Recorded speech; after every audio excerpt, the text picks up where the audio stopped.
Okay guys, let's begin with today session. आज हम लोग करने वाले हैं value of supply. And value of supply is one of the most important chapters which you have, because जो mandatory question हम लोगों को आता है, मतलब टैक्स लाइबिलिटी निकालने के लिए आता है, उसमें सबसे ज्यादा जो क्वेश्चंस पूछे जाते हैं वो वैल्यू ऑफ सप्लाई से होता है। नाउ वैल्यू ऑफ सप्लाई का क्विक रिवीजन हम लोग करेंगे। सो आज के सेशन में हम लोग पूरा का पूरा value of supply in depth करेंगे। उसके लिए मैंने जो चार्ट मतलब जो क्लास नोट्स है जो यूज करने वाला हूँ मैं, ये चार्ट नोट्स मैंने ऑलरेडी ग्रुप पे भेज दिए, फाइनल वाले ग्रुप पे। तो वो आप एक बार देख लेना। ठीक है, स्टार्ट करते हैं वैल्यू ऑफ सप्लाई। देखो, वैल्यू ऑफ सप्लाई के केस में अभी तक हम लोग ने जितने जितने एग्जांपल्स लिए ना, कि फॉर एग्जांपल इधर मैंने बात करता हूं मैं, कि इधर there two parties, one is Varun who is a supplier and second one is Anchal who is a recipient. Okay, now अगर वरुण ने गुड्स बेचे हैं आंचल को, देन इन दैट केस उस पे जो भी वैल्यू होगा, मतलब फॉर एग्जांपल 10 लाख रुपीस को बेचे हैं, तो 10 लाख रुपए पे जीएसटी लगेगा, फॉर एग्जांपल 18%। सो 18% जीएसटी लगाने के बाद हम लोगों को टोटल इनवॉइस वैल्यू आया 11,80,000 का। बट द पॉइंट इज कि जीएसटी रेट किस पे अप्लाई होगा, it this needs to be identified. And ये हम लोग समझेंगे वैल्यू ऑफ सप्लाई के अंदर। तो अभी तक जो हम लोग देख रहे हैं ना, वो क्या देख रहे थे, transaction value is equal to value of supply. जितना ट्रांजैक्शन में वैल्यू होता है, ट्रांजैक्शन का वैल्यू होता है, और जितना इनवॉइस में लिखा होता है ना, वही हम लोग कंसिडर करते हैं वैल्यू ऑफ सप्लाई। अभी तक हम लोग वो कर रहे थे। But is it possible for us to do this और फॉलो दिस एवरी टाइम? मतलब हमेशा invoice value, can we consider this as value of supply? No. Why? There is one possibility that we both are related parties. For example, we both are related parties, और मैंने तुम लोगों को कुछ goods बेचे, actual उसका worth है 10 lakh rupees का। But since we are related parties, we are brothers, और if you are a female then you are a sister, then in that case मैं तुम लोग से 10 लाख रुपए चार्ज नहीं करूंगा। जो इतना वर्थ है उतना चार्ज नहीं करूंगा। I will charge only 2 lakh rupees from you. Now if I charge only 2 lakh rupees from you, can I say that we can manipulate the price because we are related parties? Because पैसा जो जाने वाला है वो मेरा जाने वाला है, पर पैसा जिसको जाने वाला है वो मेरा ही आदमी है। नो, इसके वजह से ना प्राइस पे manipulation is very much possible if though both the parties are related parties. So can I just say and can I just conclude on this part that if both the parties are related parties, then in that case transaction value cannot be equal to value of supply. Absolutely right. Okay, now actually ये जो जो मैंने बताया ना, कि this is the first point, कि ये case में transaction value can not be value of supply. And there is one more point, that is price is not the sole consideration. Sir क्या बोल रहा हूं, ये price is not the sole consideration? इसका मतलब there are two parties once again, supplier and recipient. Supplier ने goods दिए, goods देने के बाद उसने उसका जो वर्थ था ना गुड्स का, वो 20 lakhs था, राइट? तो ये जो रेसिपिएंट था, वो रेसिपिएंट ने उसे क्या किया, 10 लाख का वैल्यू दिया, मतलब जो पैसा दिया, एंड 10 लाख के वर्थ का गाड़ी दिया।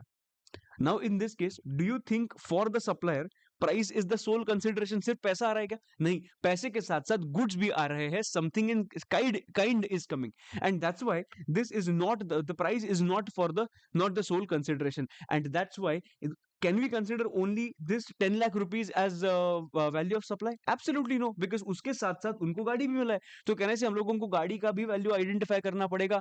yes, so can I say that in this case also price, in this case also value of supply is not equal to transaction value? Understanding, तो मैं थोड़ा सा एक बार तुम लोगों को दिखाता हूँ। Transaction value is equal to value of supply, पर दो कंडीशन सेटिस्फाई होनी चाहिए। क्या कंडीशंस है करने के लिए? सबसे पहले, two parties are not related parties, ensure करना कि भाई दोनों पार्टीज रिलेटेड नहीं है। दूसरा, price should be the sole consideration. अगर ये दोनों कंडीशन सेटिस्फाई होते हैं ना, then in that case transaction value will be considered as value of supply. Superb, and this is the first point. Correct, एकदम नो प्रॉब्लम। अभी sir, क्या अगर ये दो both the parties are related parties, तो क्या करें? तो ये तो नहीं कर सकते वैल्यू ऑफ सप्लाई के लिए। तो सिंपल है, हम लोगों को वैल्यूएशन रूल्स देखने पड़ते हैं। Sir what if price is not the sole consideration, तो क्या करें? तो सिंपल है, हम लोगों को वैल्यूएशन रूल्स देखने पड़ते हैं। तो वैल्यूएशन रूल्स किधर है, क्या है, हम लोग बाद में समझेंगे। स्टार्ट करते हैं with the next point, that is value of supply में कौन सी चीजें इंक्लूड होंगी। मतलब अगर मैंने तुम लोगों को गुड्स बेचे, गुड्स है 10 लाख के वर्थ, राइट? पर उसके साथ साथ मैंने तुम लोगों को ट्रांसपोर्टेशन का भी सर्विस दिया, मैंने तुम लोगों को इंस्टॉलेशन का भी सर्विस दिया। तुम लोग ने बोला कि ऐसा ऐसा ऐसा पैकिंग करके मुझे चाहिए, मैंने ठीक है नो प्रॉब्लम, तो ऐसा ऐसा पैकिंग भी हो जाएगा, पर उसके लिए अलग से चार्ज लगेगा। सो मैंने गुड्स तो बेचे, मैंने पैकिंग भी एक्स्ट्रा लिया, तुम लोग से ट्रांसपोर्टेशन का भी चार्ज एक्स्ट्रा लिया, उसके बाद मैं लोडिंग अनलोडिंग का भी एक्स्ट्रा चार्ज लिया, उसके बाद मैंने कुछ कमीशन पे किए तो वो भी मेरी तरफ से रिकवर किया, उसके बाद इंस्टॉलेशन का भी चार्ज लिया, ये सब कुछ वैल्यू ऑफ सप्लाई में ऐड हो जाएगा। एक चीज कान खोलकर सुनना, सप्लायर रेसिपिएंट से जो जो चीज रिकवर करेगा ना दोस्त, जो जो चीज रिकवर करेगा, everything should form part of your value of supply. Everything should form part of your value of supply. जो चीज सप्लायर ने रेसिपिएंट से कलेक्ट की है, it should be there in the value of supply, except for certain exception. जो exception हम लोग पढ़ेंगे क्या, अगर मैंने उससे कस्टम ड्यूटी, मतलब मैंने फॉर एग्जांपल जाते जाते मतलब ट्रांसपोर्ट करते करते टोल टैक्स भरा था, तो टोल टैक्स भी तेरे से मैंने वसूल किया, मतलब तेरे से तेरे रिकवर किया मैंने, देन इन दैट केस वो टोल टैक्स भी मेरे वैल्यू ऑफ सप्लाई में आ जाएगा। Now what ever is recovered from you, I will add it to my value of supply. So if I talk about taxes, taxes में सब taxes add करना, custom duty होगा वो अगर रिकवर किया होगा वो ऐड करना, टोल टैक्स रिकवर किया होगा वो ऐड करना, पर एक चीज ऐड मत करना दोस्त, जीएसटी का कंपोनेंट ऐड मत करना, एंड जीएसटी के साथ साथ उसका रिलेटेड सेस, मतलब जीएसटी कॉम्पेंसेशन सेस। सो मेरे साथ, मेरे इधर देखना, टैक्सेस के केस में कभी भी याद रखना, मैं जब भी कस्टम ड्यूटी अगर रिकवर की कर रहा हूं, या may be toll tax recover कर रहा हूं, कुछ भी टैक्स अगर मैं रिकवर कर रहा हूं तो दोस्त, then in that case it will be added to my value of supply, because this is the money which I have charged to the customer, right? but दो चीज इधर ऐड नहीं होगा, जीएसटी में जीएसटी का जो कंपोनेंट है वो इंक्लूड नहीं होगा, एंड दूसरा जीएसटी कॉम्पेंसेशन सेस अगर मैंने रिकवर किया होगा वो इंक्लूड नहीं होगा वैल्यू ऑफ सप्लाई में। This is the first point, easy. Next point, tax collected at source, TCS. TCS याद है क्या? टीसीएस, अभी फॉर एग्जांपल तुम लोग ने डायरेक्ट टैक्स में एक टीसीएस करके कॉन्सेप्ट पढ़ा होगा, याद है कि नहीं? टेंडू लीव्स, उसके बाद क्या, अल्कोहल, उसके बाद मोटर व्हीकल 10 लाख के ऊपर जब ये जाता है तो फिर टीसीएस कलेक्ट करना पड़ता है, परचेस ऑफ गुड्स के, सेल ऑफ गुड्स के केस में 50 लाख के ऊपर टीसीएस कलेक्ट कर, तो ये सब चीजें जो है ना, ये टीसीएस मतलब टैक्स कलेक्टेड सोर्स के कॉन्सेप्ट में आ जाती है। एक एग्जाम्पल लेते हैं, एक सप्लायर है, एक रेसिपिएंट है, सप्लायर ने गुड सप्लाई किए, समझ, ये सप्लायर का जो गुड्स सप्लाई किए थे ना वो 55 lakhs था, और इसका सप्लायर का turnover was more than 10 crores, more than 10 crores, can I से 206 C1H लग जाएगा, और इसके वजह से, और ये 55 lakhs है, can I say that recipient से जो भी वैल्यूज का वैल्यू कलेक्ट किया जाएगा उसके साथ साथ ये बंदे को टीसीएस भी कलेक्ट करना पड़ेगा। Now the point is, supplier को अभी मेरा वैल्यू, उसका वैल्यू ऑफ सप्लाई आइडेंटिफाई करना है। वैल्यू ऑफ सप्लाई के केस में ये दोनों का वैल्यू ऑफ सप्लाई आ जाएगा, या सिर्फ ये value will be considered in the value of supply? उन्होंने बोला भाई टीसीएस जो कलेक्ट हो रहा है ना दोस्त, टीसीएस जो कलेक्ट हो रहा है वो मैं सिर्फ, that supplier is just acting like an agent for the government. तू सोचना, अगर वैल्यू कलेक्ट हो रहा है समझ 55 lakhs, और उस पे जो भी टीसीएस कलेक्ट हो रहा है समझ 10,000 rupees, then in that case please समझना 55 lakhs के साथ साथ 10,000 रुपीज कलेक्ट तो हो रहा है, but is that 10,000 rupees going to go in my pocket? No, this 10,000 rupees I'm collecting and I'm giving the 10,000 rupees to the government. And that's why they have specifically mentioned that sirf only value will be considered and not TCS. Basically, in this point, they have said TCS को अपने value of supply में consider मत करना. Because हम लोग ने value of supply में consider किया तो क्या होगा मालूम है? TCS बन जाएगा value of supply का part, और उसके ऊपर भी GST आएगा, वो तो गलत हो जाएगा ना, टैक्स पे टैक्स, राइट? सो टीसीएस हम लोगों को कंसिडर नहीं करना है, so TCS will not be added to value of supply. I hope that you are clear. अभी तक दो पॉइंट्स देखे, सबसे पहला पॉइंट देखा taxes, and second point we saw that is tax collected at source to be ignored. Taxes के case में GST ignore होगा, बाकी सब टैक्सेस आ जाएंगे। उसके बाद नेक्स्ट पॉइंट पे आते हैं, amount paid by the recipient directly to the third party. Amount paid by the recipient directly to the third party. We'll take one example. There is one person called Bunty. जितना दिखा रहा उतना ही देखना। There is one person called Bunty. There is one person called Chintu. So B, so इधर A आ गया, इधर B आ गया, इधर C आ गया। A अब तक देखा नहीं है। बंटी एंड चिंटू। बंटी क्या करता है? बंटी कुछ गुड्स बेचता है टू चिंटू, एंड वो जो गुड्स बेचता है वो 10 लाख रुपीस के गुड्स होते हैं। देखो transaction number 1, supplier supplies to recipient, मतलब बंटी बेचता है चिंटू को, बराबर। अभी ये जो बंटी है ना, बंटी ने बहुत पहले छोड़, पहले कभी कुछ कॉन्ट्रैक्ट किया था, and Bunty is liable to pay say for example 4 lakh rupees to Amit. उसका कुछ कॉन्ट्रैक्चुअल ऑब्लिगेशन था, और उसके हिसाब से बंटी हैड टू पे 4 लाख रुपीस टू अमित, बराबर, एकदम नो प्रॉब्लम। उसके बाद ये ट्रांजैक्शन हुआ। नाउ चिंटू से कितने अमाउंट का ट्रांजैक्शन हुआ था? 10 लाख का ट्रांजैक्शन हुआ था चिंटू के साथ, राइट? तो Chintu should pay 10 lakh rupees. अभी बंटी सोचता है, अरे यार बंटी सोचता है चिंटू एक काम करना, चिंटू एक काम कर, मुझे वैसे भी अमित को 4 लाख रुपीज देने, राइट? इसके वजह से you don't give me 10 lakh rupees, you pay only 10 lakhs minus 4 lakhs, that is you pay only 6 lakh rupees to me, और बाकी के जो 4 लाख होंगे ना, वो तुम लोग क्या करो, डायरेक्टली अमित को दे दो। नाउ इन दिस केस, अगर हम लोग ने, if we consider the transaction value as value of supply, अपना transaction value will be considered as 6 lakhs, which will be wrong, which will be wrong, and that's why they said बाबा government के साथ मस्ती नहीं करने का, फटके पड़ेंगे। इसके वजह से उन्होंने बोला value of supply is equal to जो भी चार्ज हुआ है plus the amount which is paid by the recipient to the third party, by the recipient to the third party on my direction. Then in that case वो जो भी amount pay किया जाएगा ना थर्ड पार्टी को, recipient ने, that will also be added to the value of supply. I hope that you are clear.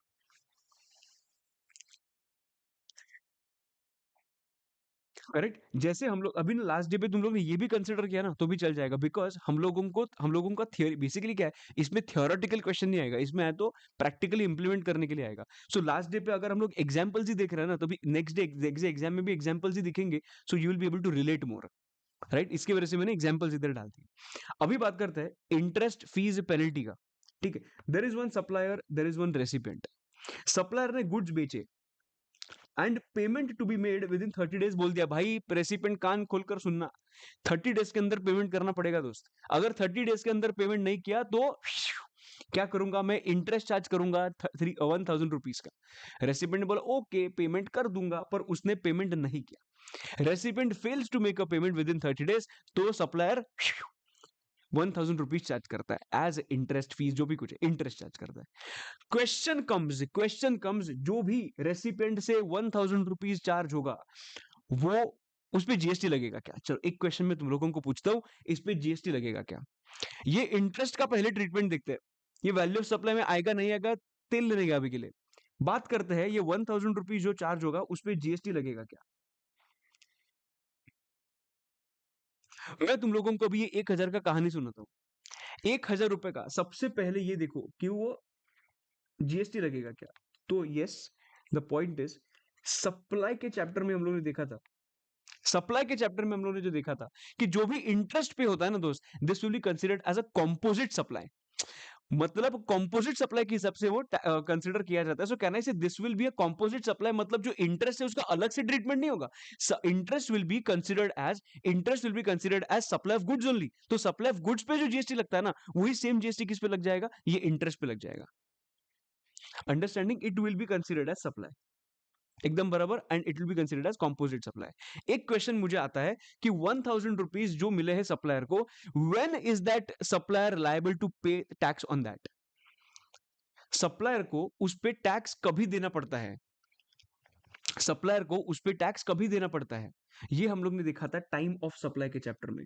Time of supply के chapter में स्पेसिफिकली ये चीज देखा था दैट अगर कौन सा इंटरेस्ट मिला होगा ना दोस्त, so as and when you will receive that interest, तभी उस वो इंटरेस्ट का टाइम ऑफ सप्लाई आइडेंटिफाई हो जाता है।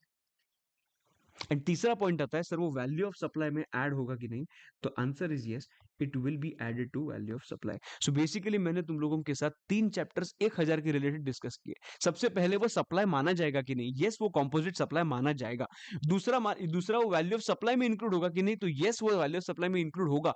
तो कभी पेमेंट करना पड़ेगा, तो पेमेंट करना पड़ेगा as and when it will be received. Three chapters I interconnected and I told you the treatment of this 1000 rupees. हम लोग सिर्फ इसके बारे में बात नहीं कर रहे, हम लोग सिर्फ वैल्यू ऑफ सप्लाई के बारे में बात नहीं करेंगे, ऐसे पढ़ते हैं सो दैट एवरी पॉइंट का हम लोगों को इंटरकनेक्शन मालूम हो। मालूम है?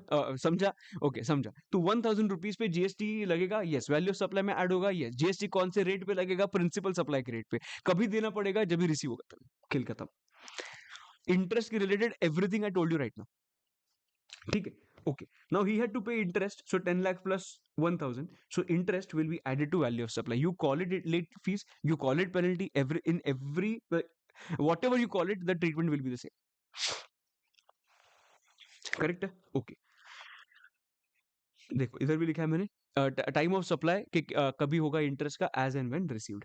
ठीक है, अभी देखते हैं इंसिडेंटल एक्सपेंसेस, मतलब बाकी ये स्पेसिफिक हो गए। अभी कौन से है देखो, अभी तुम लोगों को दिमाग में रखना है, जो भी चार्ज हुआ ना, माँ कसम सब कुछ ऐड कर। जो भी चार्ज हुआ ना रेसिपिएंट से, माँ कसम सब कुछ ऐड कर। Mantra, what is the mantra? Any amount charged by the supplier from the recipient will be added to value of supply. अगर कोई स्पेसिफिक होता तो ऊपर लिखते। इधर इंसिडेंटल के बारे में बात की है, अभी ये कुछ भी हो सकता है। अभी नीचे मैंने 5-6 पॉइंट्स दिए, पर ये छोड़ के भी हो सकता है। लॉजिक क्लियर रखना, जो भी मैंने चार्ज किया होगा it should be added to value of supply, खेल खत्म। बराबर, ओके। नाउ क्या क्या मैंने चार्ज किया? Okay, for example you are a supplier and I am a recipient. ठीक है, तुम लोग ने मेरे से क्या चार्ज किया? Commission recovered from the recipient. मैं तुम लोग को कमीशन दिया, पैसा आया कि नहीं? पैसा आया कि नहीं? यस, वैल्यू ऑफ सप्लाई में ऐड कर। पैकिंग चार्जेस, तुम लोग ने कुछ पैकिंग चार्जेस पैकिंग किया मेरे लिए, और मेरे से तुम लोग ने पैसा चार्ज किया, पैसा आया कि नहीं? खेल खत्म, वैल्यू ऑफ सप्लाई में ऐड कर। तीसरा, इंस्पेक्शन चार्जेस, इंस्पेक्शन करने के लिए तुम लोग ने कुछ खर्चा किया था और उसके लिए मेरे से कुछ रिकवर किया होगा, it will also be added to value of supply. Installation charges, तुम लोग ने मुझे गुड्स बेचे और मशीनरी बेचा, मशीनरी बेचने के बाद फैक्ट्री के बाहर ही रख दिया। मैंने बोला सर अंदर अंदर, ओ बाहर थोड़ी मैन्युफैक्चर करेगा, ओ अंदर लाओ। उन्होंने बोला ओ अंदर लाने के लिए पैसा लगेगा। मैंने क्या बात कर रहे हो, इंस्टॉलेशन का अलग पैसा। तो मैंने वैल्यू ऑफ मशीनरी 10 लाख तो दे ही दिया, but along with that I also give you installation charges. I gave you the money, right? I gave you the money, right? Then it has to be added to value of supply. Then weighment charges ना, वजन करने का charge. मतलब क्या वजन करने का charge? मतलब क्या, अगर कौन से गुड्स है, तुम लोगों ने गुड्स बेचे, 1000 टन का गुड्स है, अभी मैं थोड़ी ऐसे उठा के तो नहीं देख सकता 1000 टन बराबर है, तो मुझे क्या करना पड़ेगा? मुझे उसका वे करना पड़ेगा, वजन करना पड़ेगा। तो ये मापने के लिए ना देयर आर, अभी वो हम लोग जैसे खड़े रहते हैं वो अपने वजन कांटे पे, वैसे थोड़ी वैसे तो नहीं होगा। तो ये बड़ा बड़ा एकदम वजन काटा रहता है, बड़ा बड़ा फ्लोर रहता है। वो फ्लोर पे विद ट्रक वजन किया जाता है एंड विदाउट ट्रक वजन किया जाता है। सो विथ गुड्स वजन किया जाता है ट्रक का, एंड विदाउट गुड्स वजन किया जाता है ट्रक का। सो विथ गुड्स का क्या है ट्रक का वजन, और विदाउट गुड्स क्या है ट्रक का वजन। अगर हम लोग ने वो माइनस किया ना, मुझे मिलेगा गुड्स का वर्थ और गुड्स का वेट। करेक्ट, ये सब टाइम पास करने के लिए हम लोग उसका फ्लोर यूज कर रहे हैं ना, उसका उसका चीज यूज कर रहे हैं ना, तो वो पैसा लेगा कि नहीं? यस। सो तुम लोग ने उसको पैसा दिया and you recovered the same amount from me, it will be added to value of supply. Understanding easy. Outward freight transit insurance, देखो, जो भी तुम लोग ने मेरे से ट्रांसपोर्टेशन के पैसा चार्ज किया होगा, ट्रांसपोर्टेशन का पैसा जो भी मेरे से चार्ज किया होगा, वो सब कुछ वैल्यू ऑफ सप्लाई में ऐड हो जाएगा। अभी तुम लोग ने मुझे ऐसा सर्विस दिया है जो मेरे डोर स्टेप पे डिलीवर होता है, सो कहने से गुड्स का वैल्यू तो है ही, पर इसके साथ साथ ट्रांसपोर्ट का भी वैल्यू आ जाएगा, इंश्योरेंस का भी वैल्यू आ जाएगा, बराबर। तो value of supply will B 11 lakhs। दूसरा, x factory basis contract, x factory basis, x x x x x, याद आ रही है? याद आ रही है, एग्जाम है अभी, इसके बारे में मत सोच। एक्स फैक्ट्री बेसिस कॉन्ट्रैक्ट मतलब क्या होता है? एक्स फैक्ट्री बेसिस कॉन्ट्रैक्ट मतलब you have sold the goods to me and delivered the goods to me to your door step, तेरे फैक्ट्री के डोर स्टेप पे रखा है, अभी मुझे आना है तेरे फैक्ट्री के डोर स्टेप पे गुड्स उठाने और लेके जाने। Now in this case, are you providing any delivery service? No. Are you providing any insurance of delivery? No. So can I say it will never be added to value of supply? Absolutely yes, logically clear hai. I hope you're logically clear in this part. Okay, next part, subsidy. यही तो सबसे main है। देखो, एक बार मैं इधर आता हूँ जरा सब्सिडी के लिए। देखो, सब्सिडी सबसे इंपॉर्टेंट है। देखो, मैं टीचिंग करता हूँ, ये लोगों को पढ़ाता हूँ। Usually I charge 5,000 rupees from the students, but these students are underprivileged students. क्या है? These students are underprivileged students, and that's why government one day came to me and government said कि ये जो स्टूडेंट्स है ना, ये students सिर्फ 500 रुपए चार्ज करना। मैंने बोला सर क्या मजाक कर रहे हो, 5,000 रुपए का कोर्स है, वो भी फाइनल का कोर्स। देखो सोचो जरा, फाइनल का कोर्स मैं मेरा ही कोर्स कितने बेच रहा हूँ? 2999। मुझे क्या मिल रहा है अंदर? कुछ नहीं। तुम लोग को समझ रहा है कितना मेहनत चल रहा है? तुम लोग को समझ रहा है कितना मेहनत जा रहा है? मेरा अगर कोर्स खुद का मैं 2999 फाइनल का कोर्स बेच रहा हूँ, मेरा इंटर का कोर्स ज्यादा महंगा है फाइनल से, बट क्या कर सकते हैं? तो ठीक है, बट तुम लोग को समझ रहे हो, साइन समझ रहे ना? तो उसके बाद मैं डोनेशन बॉक्स रखने वाला हूँ। अगर तुम लोगों को लगा कि नहीं यार ये अच्छा पढ़ा है, then in that case you can donate some amount to me, so that my और भी हम लोग बेटर तरीके से लोगों को केटर कर पाए। बट ठीक है, मैं डोनेशन बॉक्स डेफिनेटली रखूंगा। Thank you very much for your positive response. अरे बाप रे, क्या चैट्स आ रहे हैं sir, yes definitely we will donate 10,000 20,000। अरे एक ने तो 1 लाख भी बोला। अरे thank you very much, thank you, बहुत अच्छा लगा। और I am very happy that you are also happy. तो अभी let's get back to the point. बात करते हैं इसका। अभी मैंने टीचिंग सर्विस दिया, उन्होंने बोला 500 रुपए चार्ज कर। तो यार मैं बोला 500 रुपए चार्ज करना है, नहीं होगा सर, नहीं होगा। उसने बोला कि सर वो अंडर प्रिविलेज्ड है, सर वो अंडर प्रिविलेज्ड है, ऐसा मुझे गवर्नमेंट ने बोला। मैंने बोला सर अगर मैंने 500 रुपए चार्ज किया ना, I will be one of them. I will be one of them. अगर मैंने 500 रुपए चार्ज किया, मैं भी अंडर प्रिविलेज हो जाऊंगा। तो उन्होंने बोला अच्छा ऐसा है, अरे बराबर बोल रहे हैं ये तो। एक काम करते हैं, एक काम करते हैं, we will give you 4,500 rupees and you take only 500 rupees from them, पर तू 500 रुपए लेगा। मैंने बोला ठीक है, नो प्रॉब्लम। अभी कैन आई से दैट मैं जो अभी मेरा सप्लाई किसके साथ है, मेरा सप्लाई उनके साथ है। वो कौन? स्टूडेंट्स। बराबर। अभी स्टूडेंट से मैं कितना चार्ज कर रहा हूँ? 500 रुपए। नाउ जो भी सब्सिडी मुझे मिला है, जो भी मुझे सब्सिडी मिला है ना 4,500 का, will it be added to value of supply? Answer आराम से समझना, कभी भी सब्सिडी गवर्नमेंट से मिला हो, it will never be added to value of supply. It will never be added to value of supply. So इसके वजह से value will always be considered as 500 rupees and subsidy will never be added. Perfect? पक्का? Okay. ये हो गया government का subsidy. But अगर same case में अगर यही सब्सिडी मुझे एनजीओ ने दिया होता ना दोस्तों, अगर ये मुझे एनजीओ ने दिया होता ना subsidy, then in that case it would be added to value of supply. It would be added to value of supply. So 500 rupees तो वैल्यू है, उसके साथ साथ सब्सिडी ऐड हो जाएगा 4,500 का, and it will be 5,000। Right? तो मैंने भले 500 रुपए चार्ज किया होगा उस उनसे, पर मैं उनसे जीएसटी कितना चार्ज करूंगा? 5,000 रुपीज पे चार्ज करूंगा। I hope you are clear, है ना? पक्का ना? नाउ ये लोगों को ना बहुत कंफ्यूजन रहता है, subsidy linked to price and subsidy not linked to price. I can't see that there should be any confusion, because it is very very very logical. Just मुझे 1 मिनट देना, 1 मिनट सिर्फ। Yes.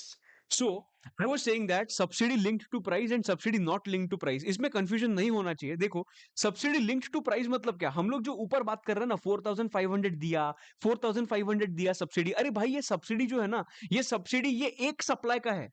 वो जो subsidy है ना, वो एक supply का है, मतलब एक पर्सन के फीस के रिलेटेड का सब्सिडी मुझे दिया है, that is 4,500। So can I say this subsidy is directly linked to price?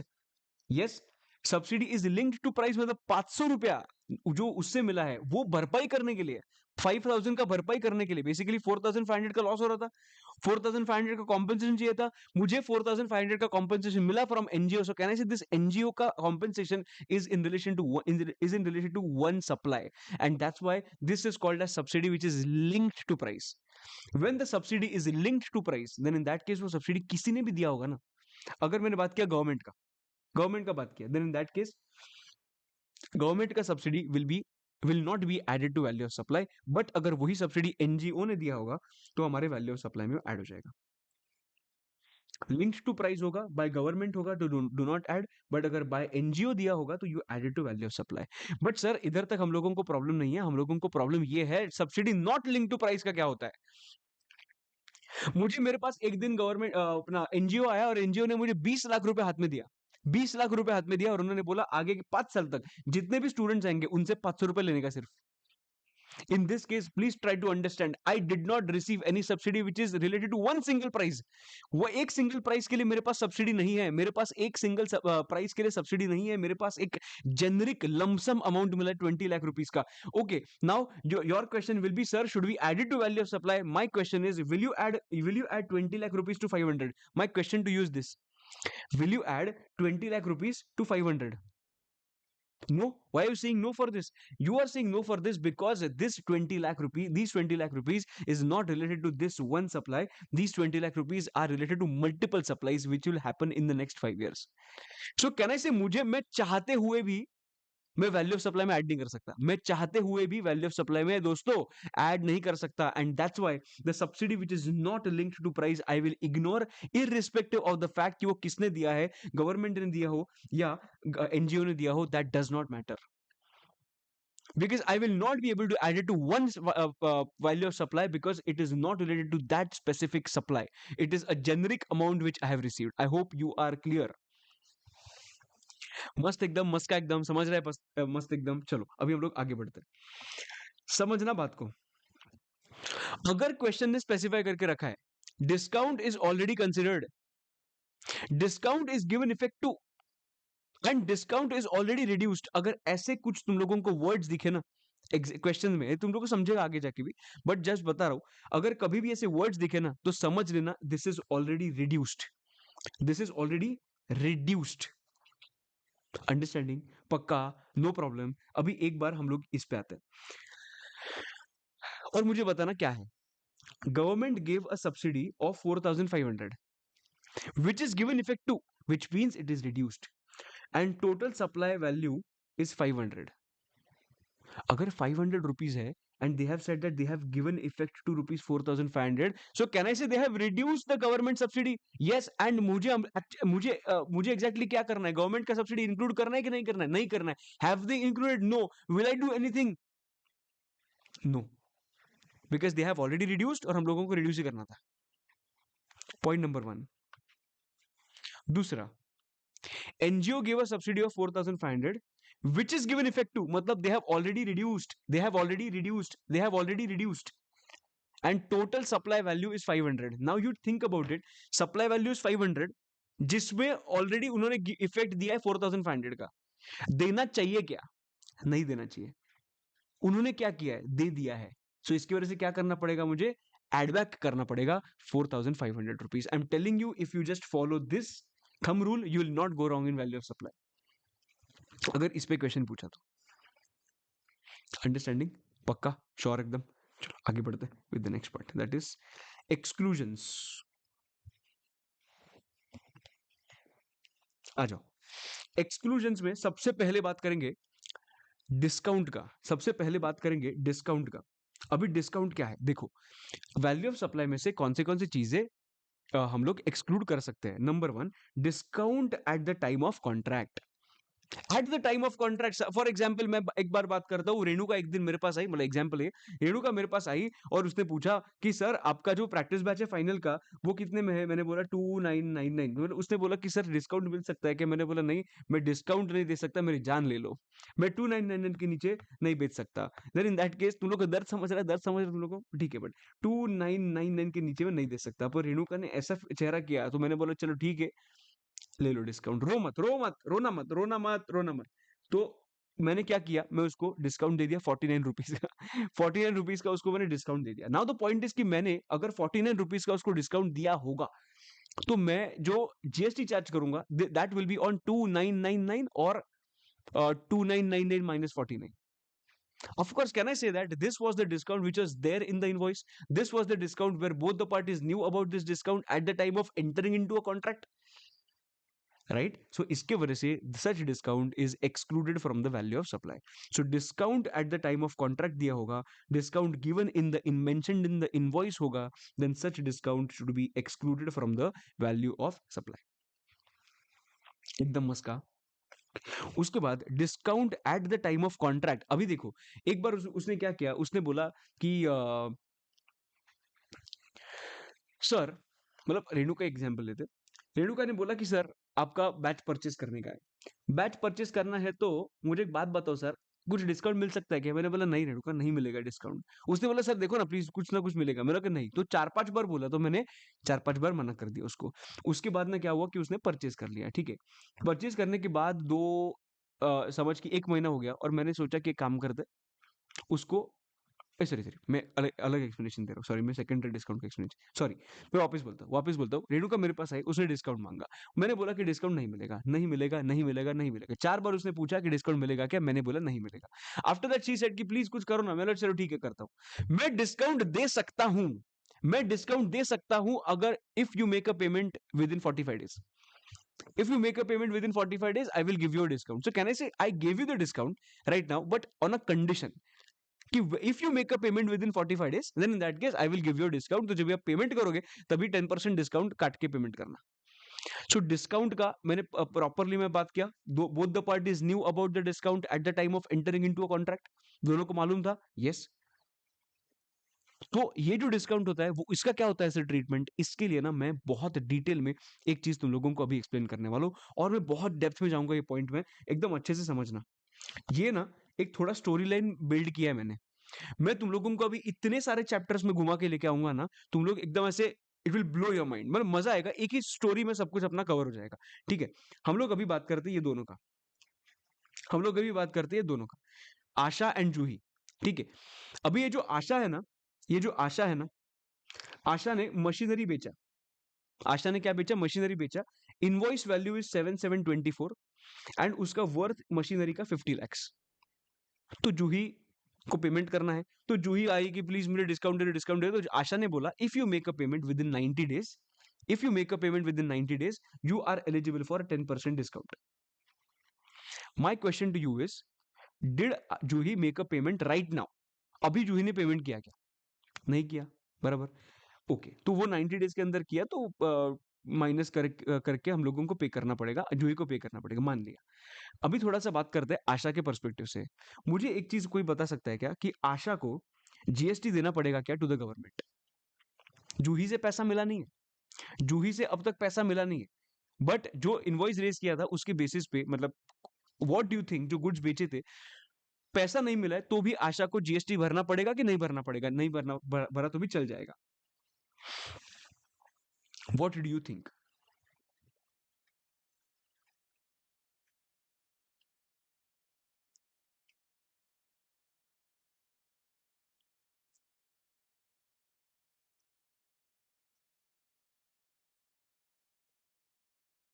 और अगर जीएसटी भरना पड़ा तो क्यों भरना पड़ेगा, ये भी एक क्वेश्चन है. अभी बात समझो. अभी बात समझो. परफेक्ट है, भरना पड़ेगा. You are saying that GST भरना पड़ेगा सर आशा को. Now why does Asha is under obligation to pay the GST? Because आता है बीच में टाइम ऑफ सप्लाई का चैप्टर. टाइम ऑफ सप्लाई के चैप्टर में दोस्तों स्पेसिफिकली एक चीज बोला है कि अगर तूने गुड्स बेचे ना, अगर तूने मेरे पहले के लेक्चर्स देखे टाइम ऑफ सप्लाई का, तो समझेगा आई लाइक राजू पंड्या था. I like I L. I क्या था? Date of issue of invoice. And L मतलब क्या? Last day to issue invoice. Can I say that इसमें किधर भी पेमेंट नहीं आता है दोस्त. इधर किधर भी पेमेंट नहीं आता है. अगर पेमेंट नहीं आता है, हम लोगों को घंटा फर्क नहीं पड़ता है कि जूही ने पेमेंट किया है कि नहीं, नहीं किया है pay, for making a payment of GST to the government. Because time of supply के अंदर पेमेंट का किधर भी बात नहीं होता है. सो आशा को जुलाई मंथ में ही जीएसटी का पेमेंट करना पड़ेगा. एंड जीएसटी का पेमेंट समझ 10% कंसिडर किया तो 5 लाख रुपीज का जीएसटी का पेमेंट आशा को करना पड़ेगा. And Asha makes that payment. मैंने इधर टाइम ऑफ सप्लाई का चैप्टर ऐड किया. अंडरस्टूड. आशा ने 5 लाख का पेमेंट कर दिया. ठीक. उसको रिटर्न्स भरने पड़ेंगे कि नहीं? आशा ने उसका जीएसटीआर 1 भर दिया. आशा ने जीएसटीआर 1 भर दिया. कहने से ऑटोमेटिकली इसका जीएसटीआर 2 भी रिफ्लेक्ट हुआ. क्या लिखा होगा उसमें? क्या लिखा होगा उसमें? ओके. इनवॉइस मतलब उसका आउटवर्ड सप्लाई 50 lakhs लिखा होगा, या आउटवर्ड सप्लाई 50 lakhs माइनस 10% लिखा होगा. Will Asha consider discount right now?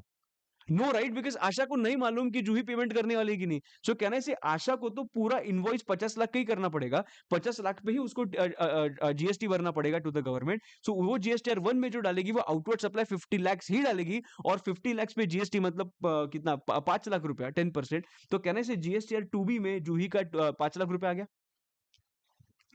जूही के जीएसटी टू बी में 5 लाख रुपए आ जाएगा. और जैसे जीएसटी टू बी में आ गया, my question to you is once again, will Juhi be able to take the ITC of 5 lakh rupees even though Juhi has not made a payment? Is Juhi eligible to take the ITC even though Juhi has not made a payment?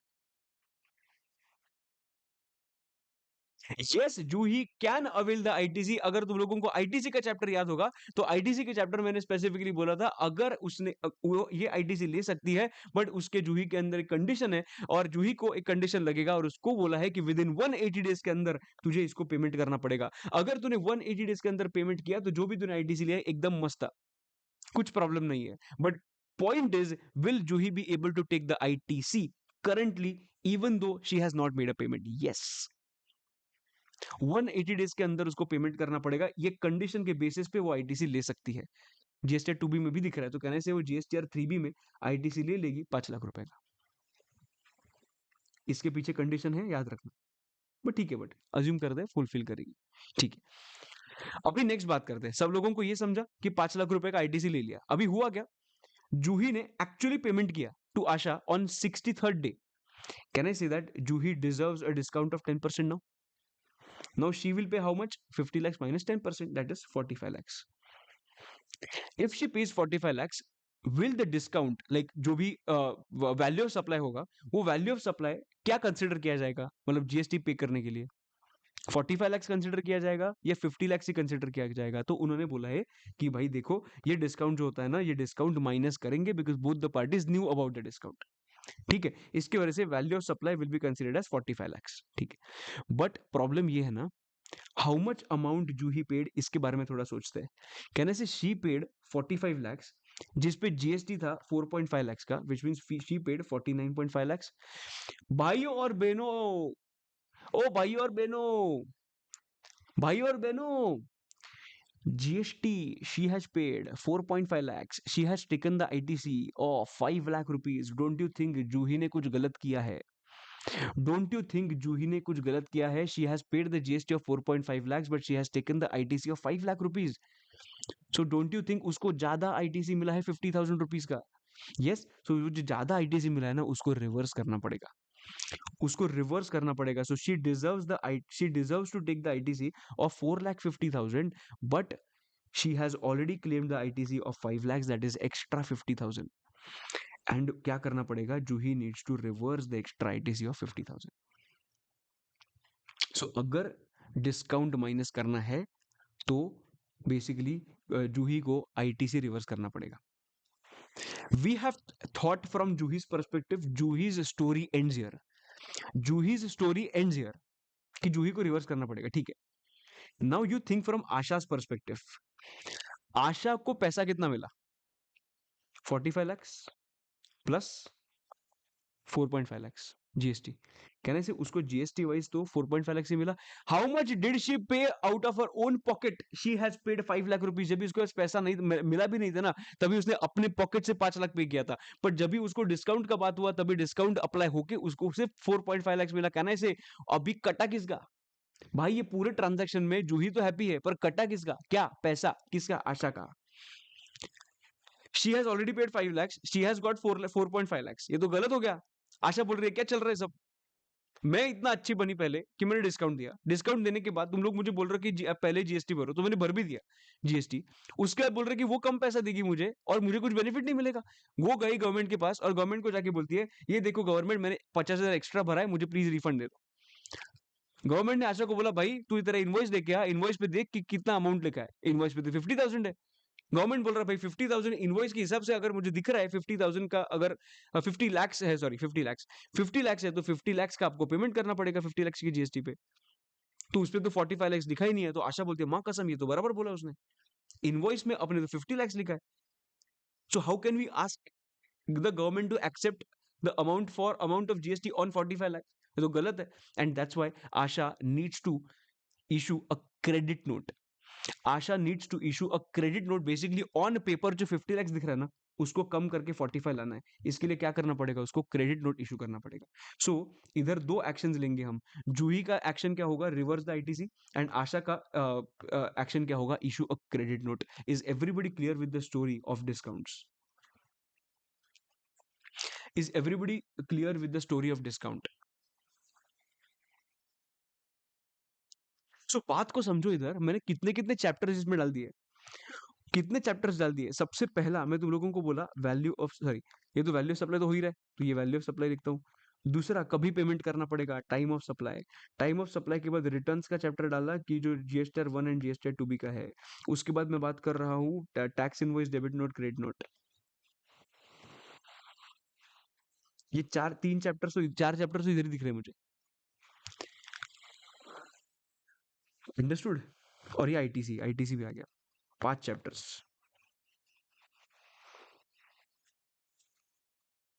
And people ask me that how can you teach value of supply so let? अरे भाई, अगर value of main important concept तो यही है कि इसके ऊपर तो कुछ है ही नहीं। मतलब अगर हम लोग ने नॉर्मल बात किया रूल्स छोड़ के, तो इंपॉर्टेंट कॉन्सेप्ट में ये एक ही ऐसा कॉन्सेप्ट है जिसमें पूरा पूरा घूम जाता है। तो जब तक मैं तुम लोगों को ये चैप्टर्स नहीं सिखाता हूं, तुम लोगों को कैसे समझेगा अंदर क्या चल रहा है? अभी रिटर्न के टाइम पे बोलूंगा कि समझो रिटर्न पढ़ा है नहीं, तुम लोगों को मालूम ही नहीं जीएसटी वन थ्री बी क्या है, मैं बोल दूंगा जीएसटी वन फाइल कर दिया, तो जीएसटी टू बी में आ गया, पर जीएसटी थ्री बी में ले लिया। अरे कैसे एक्सप्लेन करूं मैं तुम लोगों को? अगर टाइम ऑफ सप्लाई है, अगर लॉजिकली एक्सप्लेन करना होगा टाइम ऑफ सप्लाई के हिसाब से, आज मैंने पेमेंट कर दिया, मुझे बताना पड़ेगा उनको, राइट? तो इसके वजह से ये मैंने पूरा एक छोटा सा स्टोरी तुम लोगों को बना के दे दिया, so that you will be able to remember the things. Understood? पक्का एकदम? बताओ ना एक बार मुझे चैट पे, इज एवरीबॉडी क्लियर?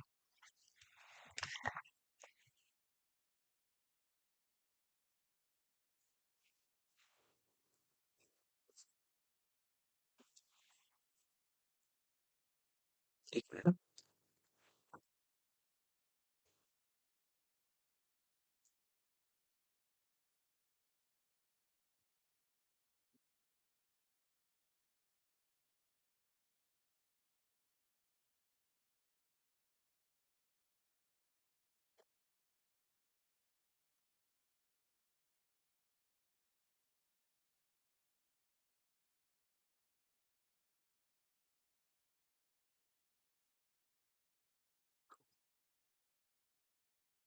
मस्त एकदम। चलो हम लोग आगे बढ़ते हैं अभी विद द नेक्स्ट पार्ट।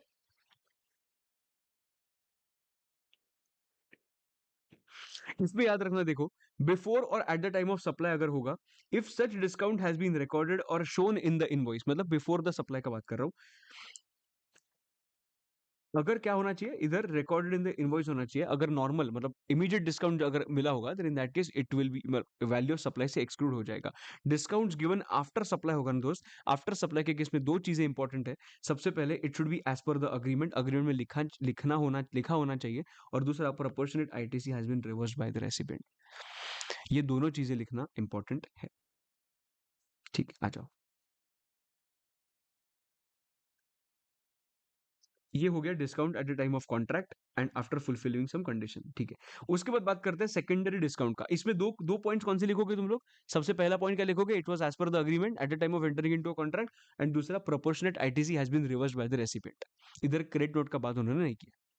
ठीक है। सेकेंडरी डिस्काउंट मतलब क्या? ये जो डिस्काउंट होता है ना, डिस्काउंट बाद में दिए जाते हैं। So discount given after entering into a contract, contract में आने के बाद डिस्काउंट दिए जाते हैं। तो such discount will not be excluded from the value of supply. इसको बोलते हैं सेकेंडरी डिस्काउंट। अंडरस्टूड? ये सेकेंडरी डिस्काउंट्स कभी भी वैल्यू ऑफ सप्लाई से एक्सक्लूड नहीं किए जाएंगे, भले तेरे से कम पैसा ले रहे हैं, बट उस पर जीएसटी पूरे पैसा बोलेंगे। अंडरस्टैंडिंग?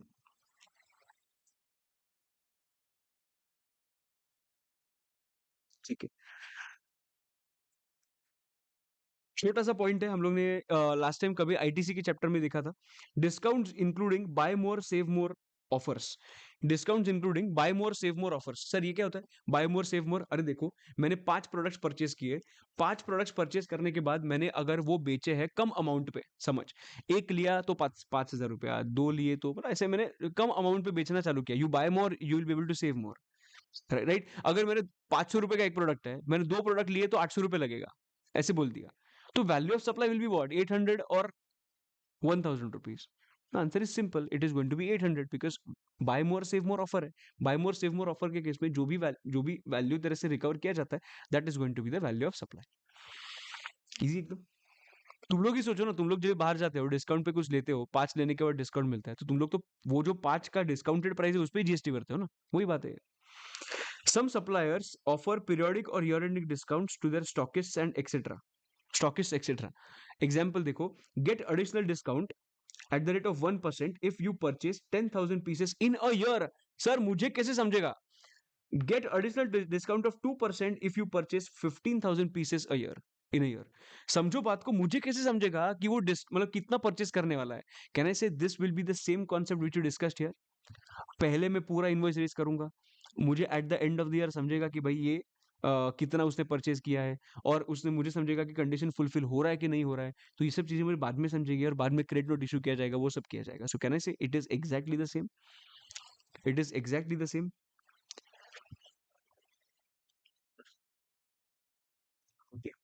इसमें तो कुछ टेंशन नहीं है। सेकेंडरी डिस्काउंट का भी बात किया। अभी एक मैं छोटा सा पॉइंट डिस्कस करता हूँ। देखो सेकेंडरी डिस्काउंट का, ये सप्लायर है, ये रेसिपिएंट है, उसने एक्चुअली जो सप्लाई किया था it was worth 1000, it was worth 1000, ठीक है। ये रेसिपिएंट है। अभी उसने बाद में रेसिपिएंट को डिस्काउंट दिया and he told him to pay only 800। ये बाद में दिया, राइट? सो कहने से 800 रुपीज कलेक्ट किया जाएगा, बट जीएसटी जो एप्लीकेबल होगा that will be on 1000 rupees. So उस पे 800 तो कलेक्ट किया जाएगा, उसके साथ साथ 1000 पे 10% लिया जाएगा। 1000 पे 10% मतलब कितना? 100। अंडरस्टैंडिंग? ये 800 पे 10% नहीं आएगा बिकॉज सेकेंडरी डिस्काउंट है ना, value of supply will B 1000 only, ठीक है। तो ये बात हो गया, तो 900 रुपीज कलेक्ट किए जाएंगे। मेरा क्वेश्चन ये है, आर को अगर एक रजिस्टर्ड पर्सन होगा, आर को आईटीसी कितना मिलेगा? मेरा क्वेश्चन ये है, आर को आईटीसी कितना मिलेगा? What do you think? जितना जेब फटा उतना आईटीसी, जितना जेब फटा उतना आईटीसी। आर ने कितना जीएसटी पे किया? 100, खेल खत्म, उसको 100 का आईटीसी मिलेगा। Will there be any part of reversal in secondary discount? No, because that person has paid the entire amount of GST to the supplier. So here there will not be any question of reversal in this case, reversal of ITC. I hope you are clear because he has paid but he has paid the entire amount of GST to the supplier, right? So इधर reversal का बात नहीं आएगा, ठीक है। Reference to valuation rules, sir valuation rules कभी देखने पड़ते हैं हम लोगों को? सबसे पहले मतलब 2 points, supplier and recipient are related parties, number 1, and price is not the sole consideration for supply. ये कौन सा भी पॉइंट आ गया ना दोस्त, देन इन दैट केस तेरा वैल्यूएशन रूल हम लोगों को देखना पड़ता है, ठीक है। हम लोग देखेंगे अभी एकदम डिटेल में देखेंगे। उसके बाद value to be adopted for computing GST on services of BF. कौन से सर? बीएफ का कौन सा सर्विस? बिजनेस फैसिलिटेटर का सर्विस। बीसी, बीसी मतलब बिजनेस करस्पॉन्डेंट का service to a banking company. देखो मैं तुम लोगों को एग्जांपल देता हूँ। इधर बैंक है, इधर बीसीबीएफ है, और इधर कस्टमर है। नाउ तुम लोगों को मालूम है क्या, बहुत ट्रांसपेरेंटली ये कस्टमर से बीसीबीएफ ने जो सर्विस दिया ना उसको वो कलेक्ट किया जाता है। फॉर एग्जाम्पल 5000 रुपीज कलेक्ट किया है कस्टमर से बीसीबीएफ ने, मतलब बीसीबीएफ ने 5000 रुपए, बीसीबीएफ के 5000 रुपए चार्ज कस्टमर से कलेक्ट किया है। हमेशा ध्यान रखना, बीसीबीएफ जो होता है ना वो हमेशा बैंक के लिए काम करता है। तुम लोग जैसे काम करते हो ना ऑफिस में, तुम लोग जैसे ऑफिस में काम करते हो ना, अगर तुम लोग ने कौन से क्लाइंट को सर्विस दिया या कौन सा भी अगर तुम लोग ने क्या किया, अगर कंसल्टिंग किया मतलब उसको डाउट्स थे तूने फोन पे रिजॉल्व कर दिए ना, विल यू से कि मैंने क्या नहीं, तेरे कंपनी ने किया, ऐसे बोला जाएगा। अंडरस्टैंडिंग? तुम लोग को समझ रहे हैं? तो हमेशा, because you are an employee of the company, जो भी काम होगा वो एम्प्लॉय के नाम पे होगा। सो बीसीबीएफ भी सेम है। बीसीबीएफ भी जो काम करता है ना वो काम बैंक के बिहाफ पे करता है। सो बैंक उसको पैसा देता है ना, भले बीसीबीएफ के चार्जेस बहुत ट्रांसपेरेंटली कलेक्ट किए होंगे, बट कहने से कस्टमर से वो चार्जेस कलेक्ट किए जाएंगे and those will go to the bank. मतलब बेसिकली ये जो बीसीबीएफ के चार्जेस है उस पे जीएसटी जो चार्ज होगा ना, वो कौन जीएसटी चार्ज करेगा एंड इनवॉइस कौन रेज करेगा?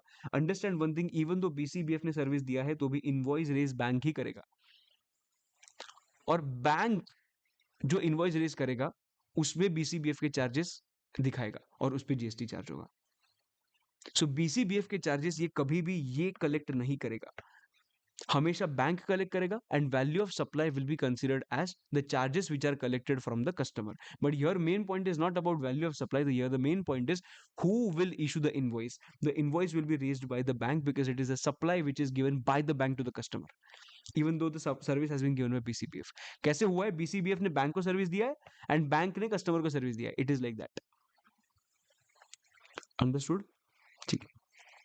एक छोटा सा पॉइंट आया था नो क्लेम बोनस का। अभी देखो, एक मैं हूं और इधर एक इंश्योरेंस कंपनी है, और मेरे पास एक छोटी सी गाड़ी है,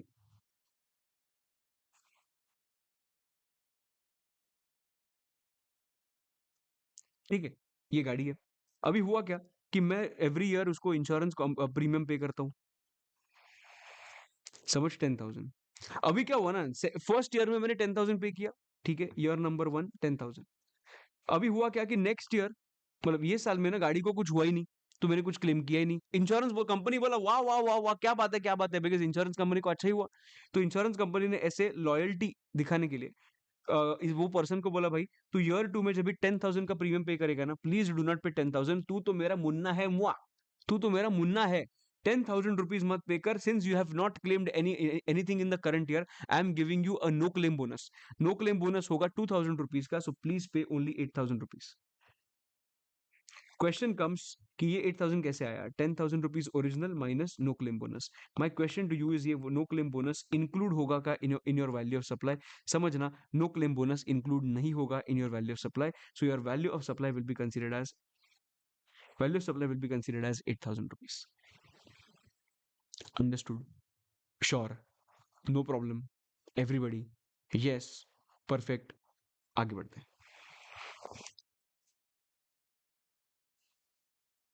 और इतना हम लोग ने इंटर लेवल पे पढ़ा था। अगर सीए का बात किया तो सीए का बात किया, इतना इंटर लेवल पे पढ़ा था। सीएमए वालों ने तो पढ़ के रखा है सब कुछ, पूरा का पूरा चैप्टर पढ़ के रखा है। ठीक है, अभी हम लोग जाएंगे आगे with valuation rule. Valuation rule क्या होता है अभी हम लोग अच्छे से पढ़ेंगे, ठीक है। वैल्यूएशन रूल में देखा है, अगर दो कंडीशंस अगर लगे, मतलब दो पॉइंट्स लगे और एनी वन पॉइंट लगा, तो तुझे वैल्यूएशन रूल एप्लीकेबल हो जाएगा। सबसे पहला point, if both the parties are related parties, and second, if price is not the sole consideration. Sir मुझे कौन से रूल्स देखने हैं? मुझे रूल देखने पड़ेंगे, rule number 27 to rule number 31। 27 to rule number 31 ये रूल्स तुम लोगों को देखने पड़ेंगे, और इसके लिए अपने पास मस्त नोट्स अवेलेबल है। तो आ जाओ रूल नंबर 27 टू 31 पे। 27 to 31, when to refer valuation rules? When two parties are related parties और price is not the sole consideration। फटाफट अभी हम लोग आगे बढ़ते हैं रूल नंबर 27 से। एकदम सिंपल है, एकदम simple. Price is not the sole consideration, मतलब मैंने जो अभी किसके लिए rule 27, price is not the sole consideration के लिए, रिलेटेड पार्टीज के लिए नहीं है, ये इसके लिए। ठीक है, क्या लिखा है? Price is not the sole consideration. I will take two examples. There is one person called Saurabh and second person is Varun. Saurabh is a supplier and Varun is a recipient. Saurabh ने वीवो का फोन बेचा, वीवो का, और वरुण ने इन रिटर्न 5,000 रुपीज दिए and Oppo का phone दिया। Now is the price for sole consideration? No, price is not the sole consideration. So कहने से वीवो का जो वैल्यू ऑफ सप्लाई होगा, it will not be only 5,000।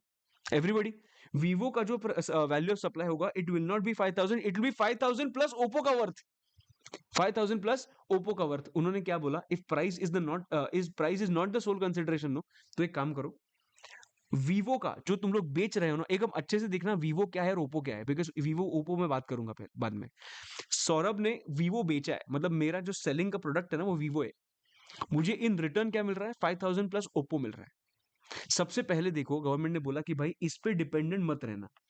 We will see Vivo का market value कितना है, open market value, OMV मतलब open market value. देखो कि जैसे सौरभ ने वरुण को बेचा है, वैसे अगर वो बाहर मार्केट में जाके बेचता तो सौरभ वीवो कितने बेच सकता था, ये पहले आइडेंटिफाई करो।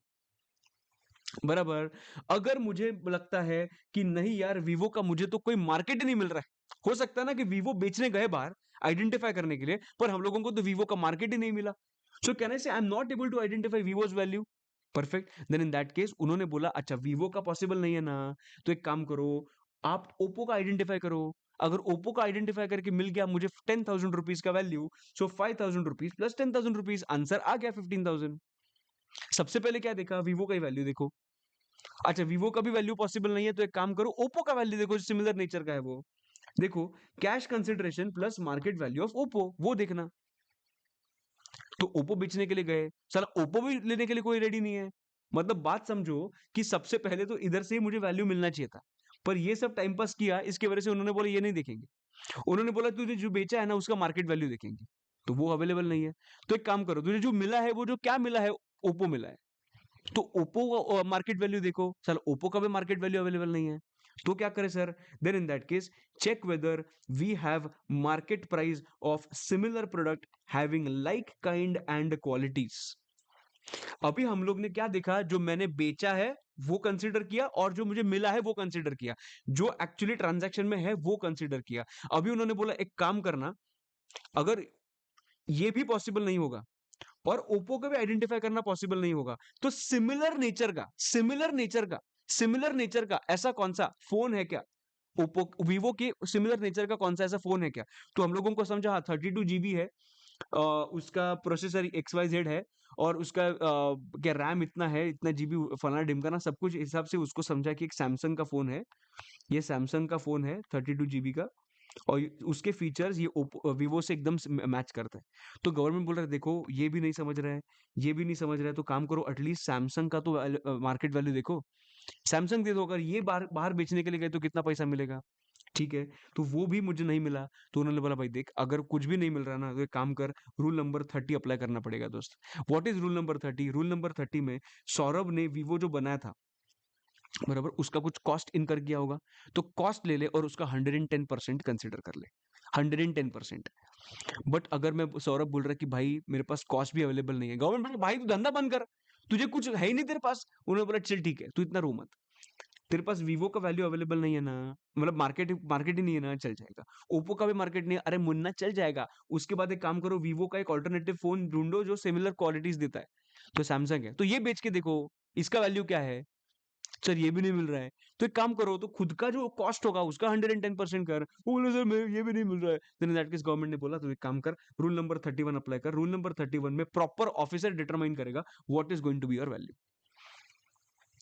अंडरस्टैंडिंग सब लोग, ये जो एग्जाम्पल है ना, ये एग्जाम्पल एग्जाम्पल के तौर पे ही समझो, और सो दैट तुम लोगों को बहुत इजीली याद रहेगा सब कुछ। Is everybody clear when price is not the sole consideration के केस में क्या होता है? अभी अगर लीगल लैंग्वेज पढ़ा तो कुछ ऐसा दिखता है वो। First identify the open market value, then monetary consideration plus money value of non monetary consideration. Money value क्या है, ये एक ये दो। आज ये भी पॉसिबल नहीं है, तो एक काम करो, value of supply of like kind and quality, ते सैमसंग का 32 GB मिला। अरे चलो वो भी पॉसिबल नहीं है, तो एक काम कर, monetary consideration plus money value of non monetary consideration computed on the basis of 110% of cost of supply. तो वो तो कर, वो भी अवेलेबल नहीं होगा, तो रूल नंबर 31 यूज करना। 31 मतलब प्रॉपर ऑफिसर आइडेंटिफाई करेगा। Is everybody clear with rule number 27? Is everybody clear with rule number 27? Please से यस और नो।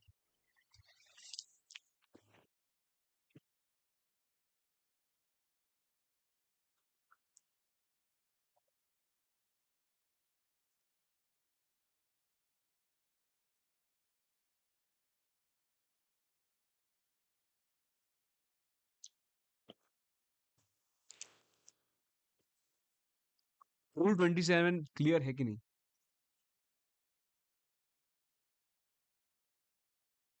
Okay okay. अभी आ जाओ रूल नंबर 28 पे। This is big point but मेरे हिसाब से अच्छा है। रूल नंबर 28 कभी लगता है, 27 कभी लगता है, एवरीबडी एवरीबडी 27 कभी लगता है जब price is not the sole consideration. Sir 28 कभी लगता है? 28 लगता है, देखो ये 27 हो गया, 28 वैल्यू ऑफ गुड्स और सर्विसेज, वैल्यू ऑफ सप्लाई और गुड्स और सर्विसेज और बोथ बिटवीन डिस्टिंक्ट पर्सन और रिलेटेड पर्सन। अभी ये आ गया, other than through an agent, मतलब between two distinct person. Supply के चैप्टर में याद है, without consideration is also considered as supply. तो विदाउट कंसिडरेशन का वैल्यू कैसे आइडेंटिफाई करेंगे? सप्लाई तो मान लिया, पर सप्लाई किस कौन से वैल्यू पे जीएसटी पे करे वो तो हम लोग ने कभी देखा नहीं था। तो वो हम लोग रूल नंबर 28 में पढ़ेंगे। रूल नंबर 28 में याद रखना, एक रिलेटेड पार्टी से दूसरी रिलेटेड पार्टी को सप्लाई हो रहा है, तो वो क्या वैल्यू माना जाएगा, ध्यान दो। सबसे पहले उन्होंने बोला कि तूने कितना भी अमाउंट चार्ज किया होगा, तूने कितना भी अमाउंट चार्ज किया होगा, देखो जीरो अमाउंट भी चार्ज हो सकता है या गुड प्राइस में मैनिपुलेशन भी हो सकता है। तो गवर्नमेंट ने बोला कि एक रिलेटेड पार्टी ने दूसरे रिलेटेड पार्टी को कितना पेमेंट किया, तेल लेने गया, हम लोगों को फर्क नहीं पड़ता। गवर्नमेंट बोल रहा है कि भाई तूने क्या बेचा वो बताना, तूने क्या बेचा वो बताना।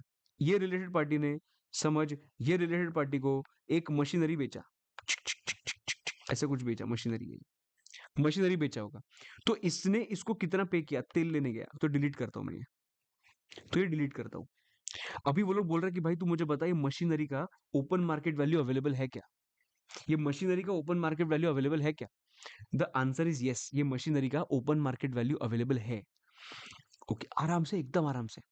अगर ये मशीन का ओपन मार्केट वैल्यू अवेलेबल है, मतलब ये मशीन बाहर मार्केट में जाके बेच सकता हूं, तो अगर वो है ना, देन इन दैट केस देखो कि ये जो रेसिपिएंट है ना, रेसिपिएंट, अगर मैं बात किया इधर,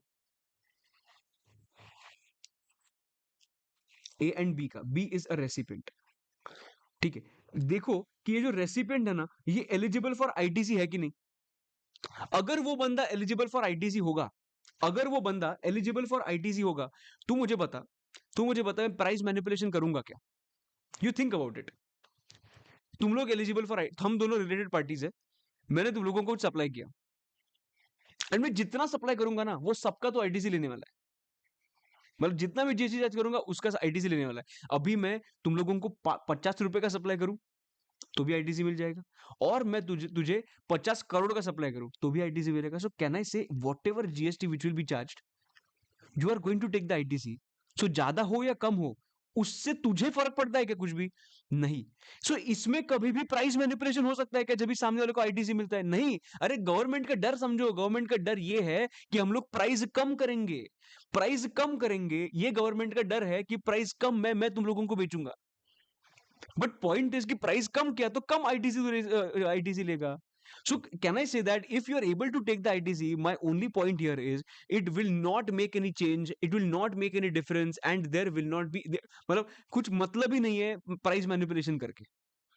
and that's why they said कि भाई देख, अगर ये मशीनरी का तेरे पास ओपन मार्केट वैल्यू अवेलेबल है ना, तो एक काम कर, एक काम कर, देख कि वो सामने वाला पार्टी आईटीसी लेने वाला है क्या। अगर आंसर इज यस, आजू बाजू देखो भी मत, जो भी amount required in declared in the invoice है ना, consider that as value of supply. Because इधर माथा क्यों लगाना है, इधर क्यों माथा लगाना है हम लोगों को? जो ही ट्रांजैक्शन वैल्यू वही कंसिडर कर ले। बिकॉज तू जितना कम करेगा उतना कम आईटीसी मिलेगा, जितना ज्यादा करेगा उतना ज्यादा आईटीसी मिलेगा। कभी मैनिपुलेशन होगा जब भी तेरे पे बर्डन आएगा, जब भी तेरे पे बर्डन आएगा, तभी तू, when that amount will be your cost, no, at that point of time you will feel कि हम लोग प्राइस मैनिपुलेट करते हैं। मैं तुझे कुछ 1 लाख में कुछ बेच रहा हूं ना, यू विल से कि सर 20,000 में करते हैं और 80,000 का कैश में ट्रांजैक्शन करेंगे। ये क्यों हो रहा है? Because you are a recipient who is not registered, it is going to be a burden for you, and that's why we are doing a price manipulation. ये सामने वाले को अगर आईटीसी मिलता होगा, मुझे नहीं फर्क पड़ता है कितने का आईटीसी चार्ज करता है वो। Are you understanding this point? So अगर अगर अगर इसका ये मशीनरी का ओपन मार्केट वैल्यू अवेलेबल है, एंड सामने वाला पार्टी एक अनरजिस्टर्ड पर्सन है, मतलब क्या, सामने वाला पार्टी आईटीसी नहीं लेने वाला है, सो कैन आई से दैट, तो वो जो ओपन मार्केट वैल्यू होगा वो ही कंसिडर किया जाएगा वैल्यू ऑफ सप्लाई, वो ही कंसिडर किया जाएगा value of supply. I hope you are clear with this part. Logically समझा रहा हूं सब कुछ।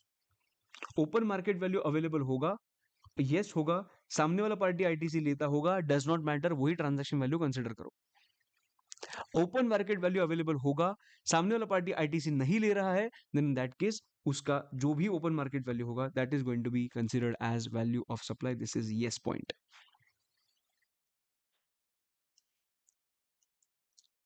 For example, open market value of this machine is not available. अभी क्या करेगा भाई, ये मशीन का तो ओपन मार्केट वैल्यू अवेलेबल है नहीं, तो काम करो, वैल्यू ऑफ द गुड्स और सर्विस और both of like kind and quality available है क्या देखो, उसके सिमिलर कुछ गुड्स अवेलेबल है क्या देखो।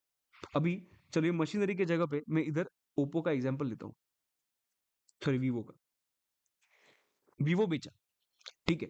अभी वीवो का तो ओपन मार्केट वैल्यू अवेलेबल होता तो हम लोग लेफ्ट हैंड साइड में जाते, पर नहीं है ना, तो एक काम करो, ओप्पो का मार्केट वैल्यू है क्या देखो ना, तो वही कंसिडर कर लेना। देखो अभी देखो, वैल्यू ऑफ गुड्स और सर्विसेज और both of like kind and quality, Oppo का मार्केट वैल्यू अवेलेबल है क्या? If the answer is yes, अगर ओप्पो का अवेलेबल है मार्केट में, देन इन दैट केस देखो, ये जो फोन में बेच रहा हूं, ये जो गुड्स बेच रहा हूं, are the goods intended for further supply, ये जो गुड्स है ये फर्दर सप्लाई के लिए यूज होने वाले हैं क्या? अगर yes, if the goods are going to get used for further supply, then in that case value of goods or services or both of a like kind, मतलब जो ओप्पो का वैल्यू है वो, और ये जो बंदा आगे जाके बेचेगा ना, ये जो बंदा आगे जाके बेचने वाला है ना, तो उसका 90% of the price, for example इसका प्राइस है, जो कस्टमर को बेचा उसका प्राइस है 10 lakhs, तो इसका 90% कम्स टू 9 lakhs। सो ये 9 लाख रुपए, सो ओप्पो का प्राइस और 9 lakhs which ever is lower, Oppo का प्राइस और 9 lakhs which ever is lower, क्या लिखा है, 90% of the price charged by the recipient from his unrelated customer. ये बी का बात कर रहा है, बी जो आगे बेचेगा उसका 90% कंसिडर करना पड़ेगा। Are you understanding? ये होगा तेरा वैल्यू ऑफ सप्लाई। बट अगर उसका भी ओपन मार्क अभी समझ कि फर्दर सप्लाई के लिए इंटेंडेड नहीं है। मतलब मैं जो बेचने वाला हूँ, समझो वीवो का तो प्राइस अवेलेबल है नहीं, ओप्पो का प्राइस अवेलेबल है क्या? यस, ओप्पो का प्राइस अवेलेबल है। तो देखो और एक क्वेश्चन पूछेंगे कि वो इंटेंडेड फॉर फर्दर सप्लाई है क्या? अगर इंटेंडेड फॉर फर्दर सप्लाई होगा, यस होगा, then in that case Oppo का वैल्यू और जो आगे बेचा है उसका 90% whichever is lower. But अगर ओप्पो का प्राइस तो अवेलेबल है बट वो आगे नहीं बेचने वाला है, देन इन दैट केस जो भी ओप्पो का प्राइस होगा वही कंसिडर किया जाएगा एज वैल्यू ऑफ सप्लाई। खुद से एक बार ना पढ़ना पड़ेगा दोस्त। मतलब मैं कितना भी स्लो गया ना तो भी जब तक खुद से नहीं पढ़ोगे ना तब तक तुम लोगों को कंफर्ट नहीं आएगा। इसके लिए अगर समझो ओप्पो का भी प्राइस अवेलेबल नहीं है, मतलब सोचो वीवो तो है ही नहीं, ओप्पो का भी प्राइस अवेलेबल नहीं है, देन इन दैट केस उन्होंने बोला सीधा रूल नंबर 30 लगाओ और कॉस्ट कॉस्ट का 110%। अगर वो भी नहीं है then in that case rule number 31 लगाओ। And this is your mega chart for rule number 28। I am giving you 1 minute, please एक बार ये चार्ट एक बार पढ़ना and then we will move ahead. ठीक है, एक बार ये चार्ट पढ़ना, यही एक बड़ा पॉइंट है, इसके बाद सब छोटे छोटे पॉइंट्स हैं। एक मिनट।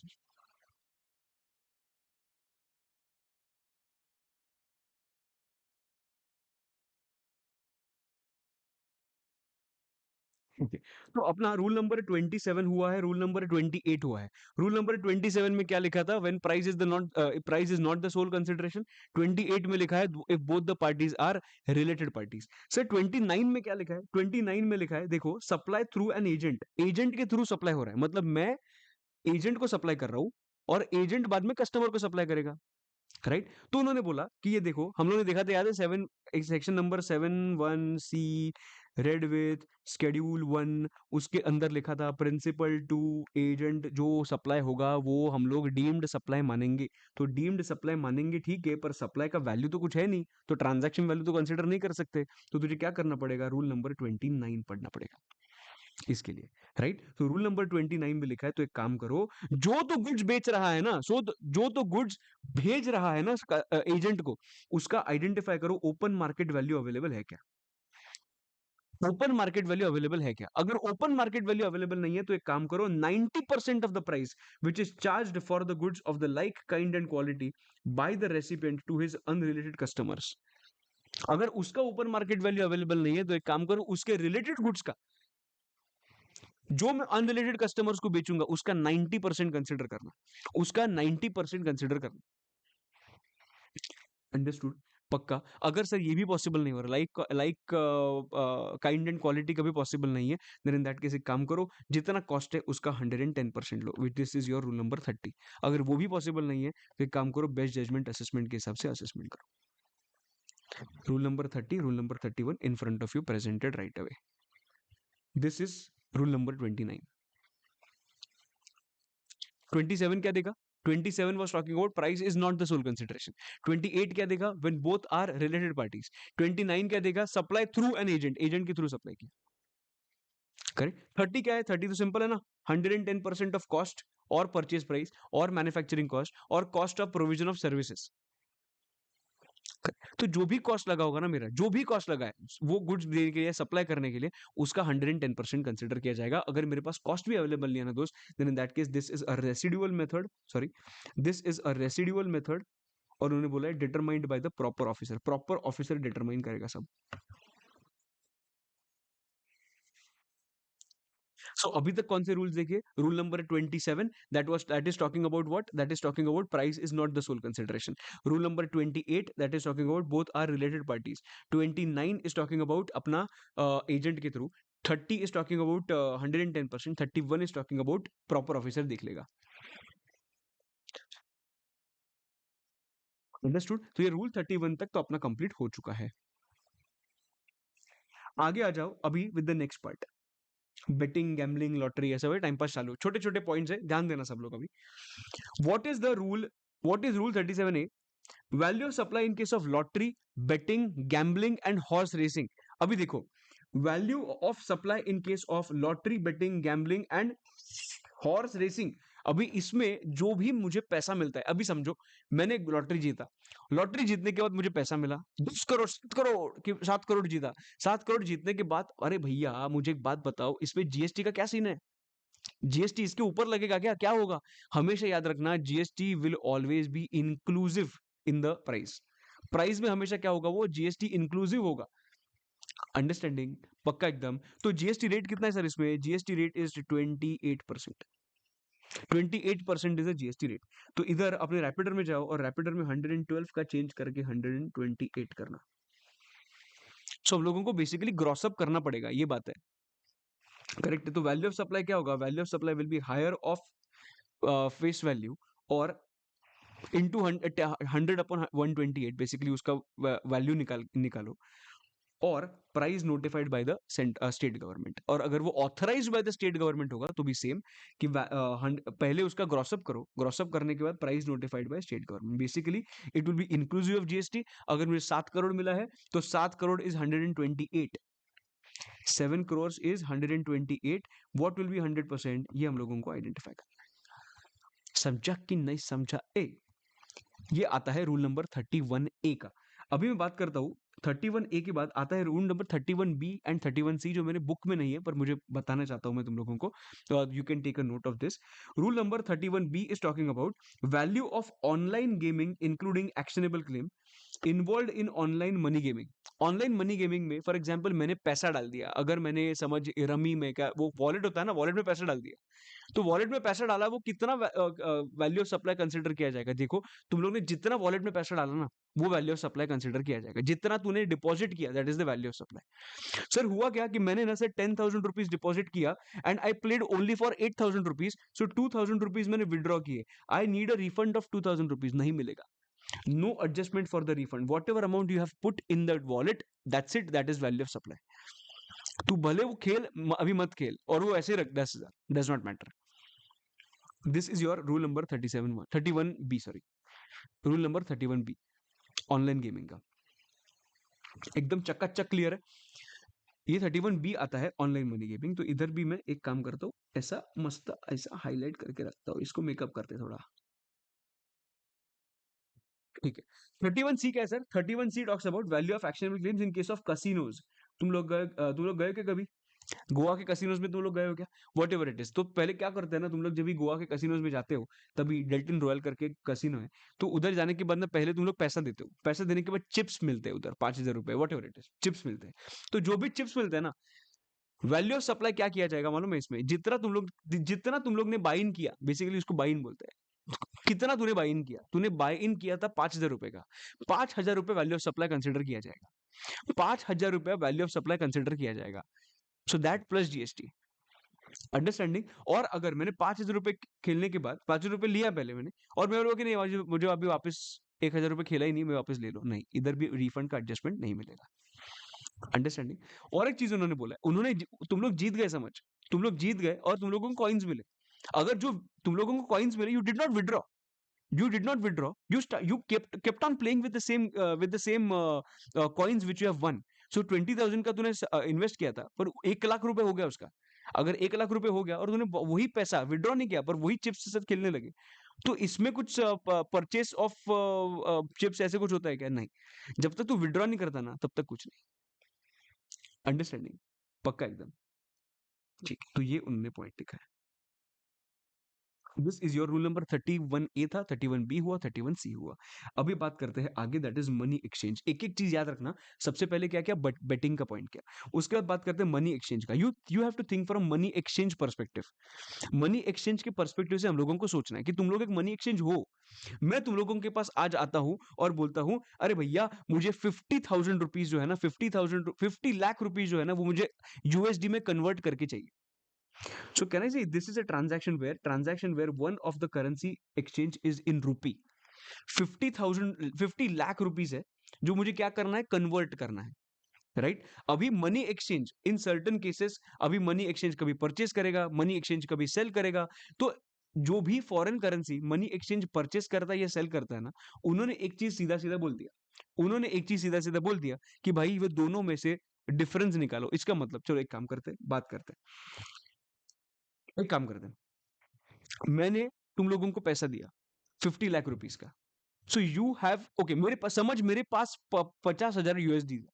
मेरे पास क्या है, 50,000 यूएसडी है, बराबर है? तो 50,000 यूएसडी मैं तुम लोगों को दूंगा और मुझे आईएनआर चाहिए, बराबर? You are money exchange. So you bought USD from me, right?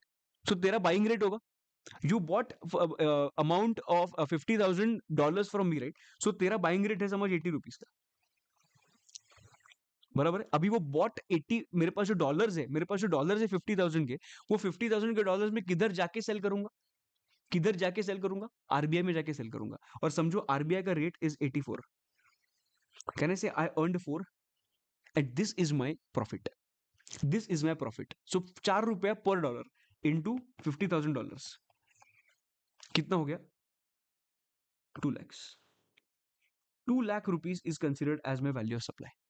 So basically तुम लोगों को एग्जाम में क्या करना है, बाइंग रेट दिया होगा और एक आरबीआई का रेट दिया होगा, take a difference of that, take a difference of that. Of course it has to be positive, positive difference ही लेना, बिकॉज मनी एक्सचेंज जैसे धंधा नहीं करेगा, नेगेटिव कभी भी मनी एक्सचेंज धंधा नहीं करेगा। इसकी वजह से ऑलवेज टेक, ऑलवेज माइनस ऐसे करना कि वो पॉजिटिव आंसर आएगा। मैं एग्जाम ओरिएंटेड अप्रोच बता रहा हूँ तुम लोगों को, और ये ना, ये अपॉन नहीं है, ये एक पॉइंट है। परचेज ऑफ फॉरेक्स में क्या होगा एंड सेल ऑफ फॉरेक्स में क्या होगा, ठीक है? सो जितना मेरा बेसिकली प्रॉफिट हुआ है into units of foreign exchange purchase और sale, whatever it is. I hope you are clear with this part where the RBI reference rate is available. USD का आरबीआई रेफरेंस रेट अवेलेबल है, but there is a possibility कि वो ऐसा currency में तेरे पास लेके आया हूं, मैं तेरे पास ऐसा करेंसी लेके आया हूं जिसका आरबीआई रेफरेंस रेट ही अवेलेबल नहीं है, आरबीआई रेफरेंस रेट ही अवेलेबल नहीं है। देन इन दैट केस सीधा बोल दिया कि भाई तू कितने का ट्रांजैक्शन कर रहा है, ट्रांजैक्शन कर रहा है 5 lakhs का, तो 5 lakhs का ट्रांजैक्शन कर रहा है into 1% is going to be the value of supply. कितना आता है 1%? 1% आता है 5,000, 5,000 will be considered as value of supply, खेल खत्म। क्योंकि आरबीआई का रेफरेंस रेट अवेलेबल ही नहीं है। So if it is not available तो 1% of the gross amount INR exchange for foreign exchange. ठीक है, जितना तेरा ट्रांजैक्शन हुआ आरबीआई के हिसाब से तो नहीं कर रहे, तो जितने अमाउंट पे मनी एक्सचेंज से बाय किया होगा उतने अमाउंट का जो आईएनआर का वैल्यू होगा उसका 1% कंसिडर कर ले। ये दोनों कभी करता हूं मैं जब भी वन ऑफ द करेंसी जो मैं एक्सचेंज कर रहा हूं दैट इज इन रूपी। ठीक है, आरबीआई रेफरेंस रेट है, आरबीआई रेफरेंस रेट नहीं है। ठीक, नहीं होगा तो सीधा 1%, होगा तो डिफरेंस देखो कि मनी एक्सचेंज ने कितना छापा, that is the value of supply. Understood? अभी मैं तेरे पास ऐसा कुछ करेंसी लेके आया हूं जो रूपी नहीं है, मतलब मैं बेच भी रूपी नहीं रहा हूं, परचेज भी रूपी नहीं रहा हूं, मैं तेरे पास लेके आया डॉलर, मुझे चाहिए पाउंड्स। इन दिस केस एकदम सिंपल बात है, उन्होंने बोला कि बाइंग के टाइम पे और सेलिंग के टाइम पे जितना भी रेट होगा वो आइडेंटिफाई करो। देखो 1% ऑफ लोअर ऑफ, समझो RBI rate of units of foreign exchange bought करना, बॉट।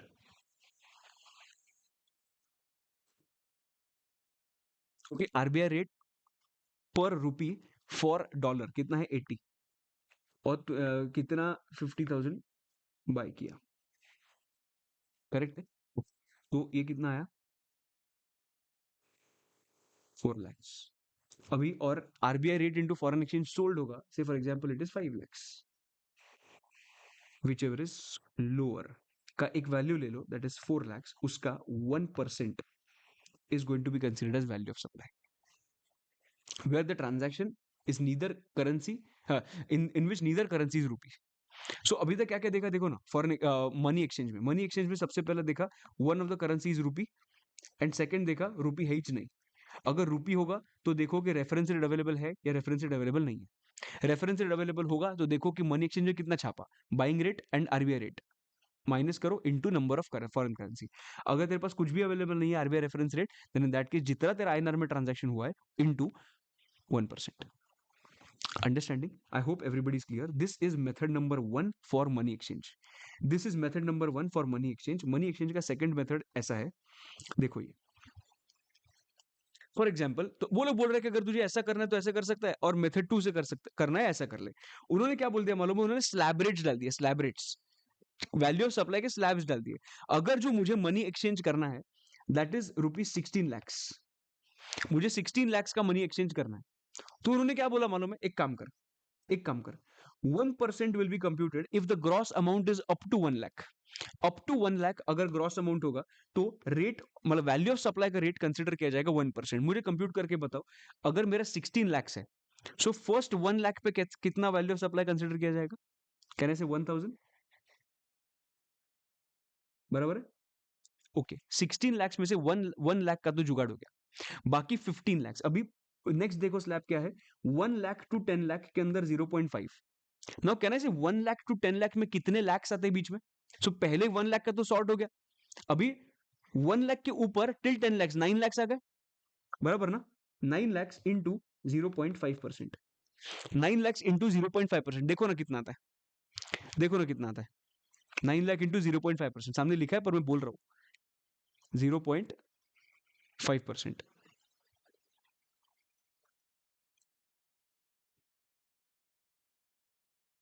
सो 9 लाख पे 0.5%, सॉरी लाख क्यों लिखा है, एक सेकंड, कितना आया एवरीबॉडी?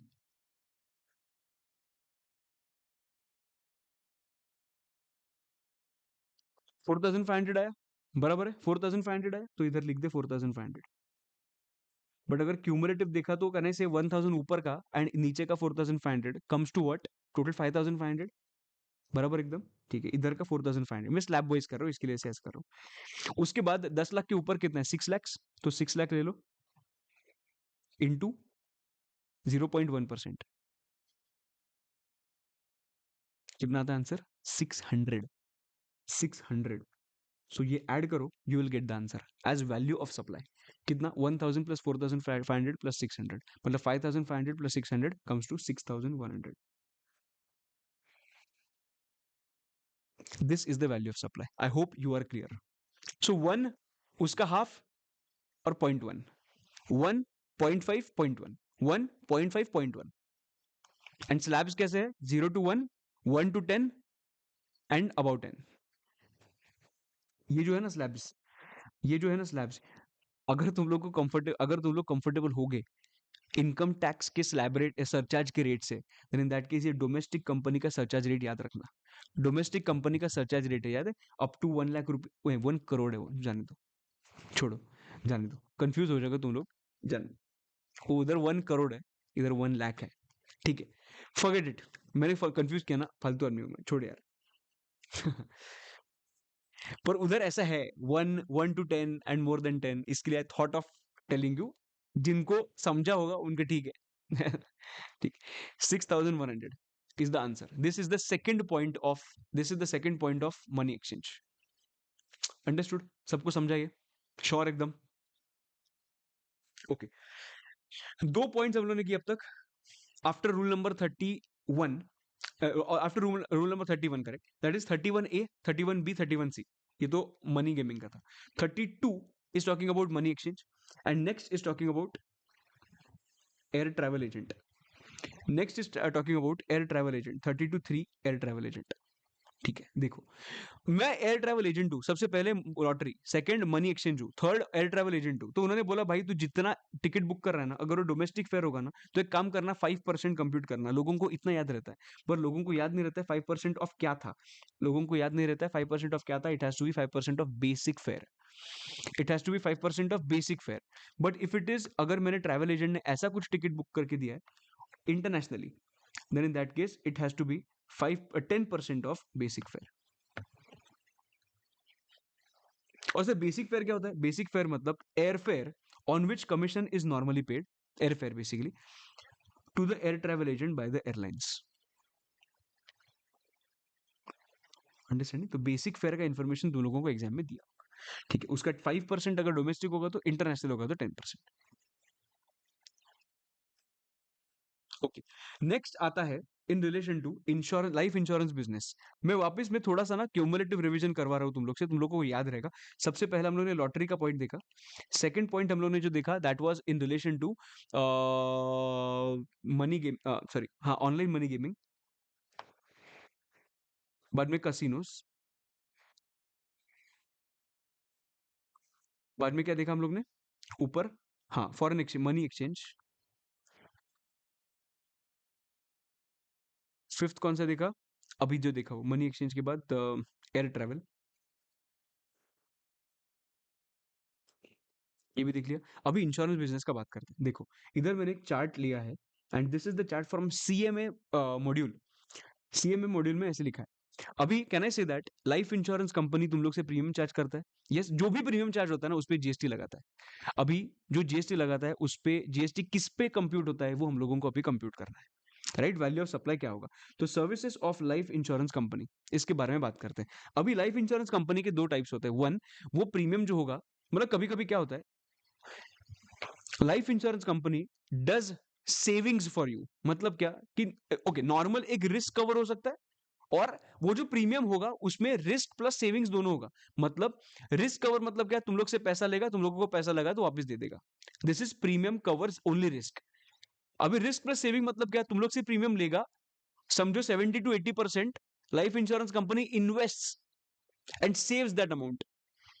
नाउ कैन आई से insurance company in this case is doing something for you, is to doing some investment for you, is doing some saving for you? Yes. So in this case the usually the premium is higher.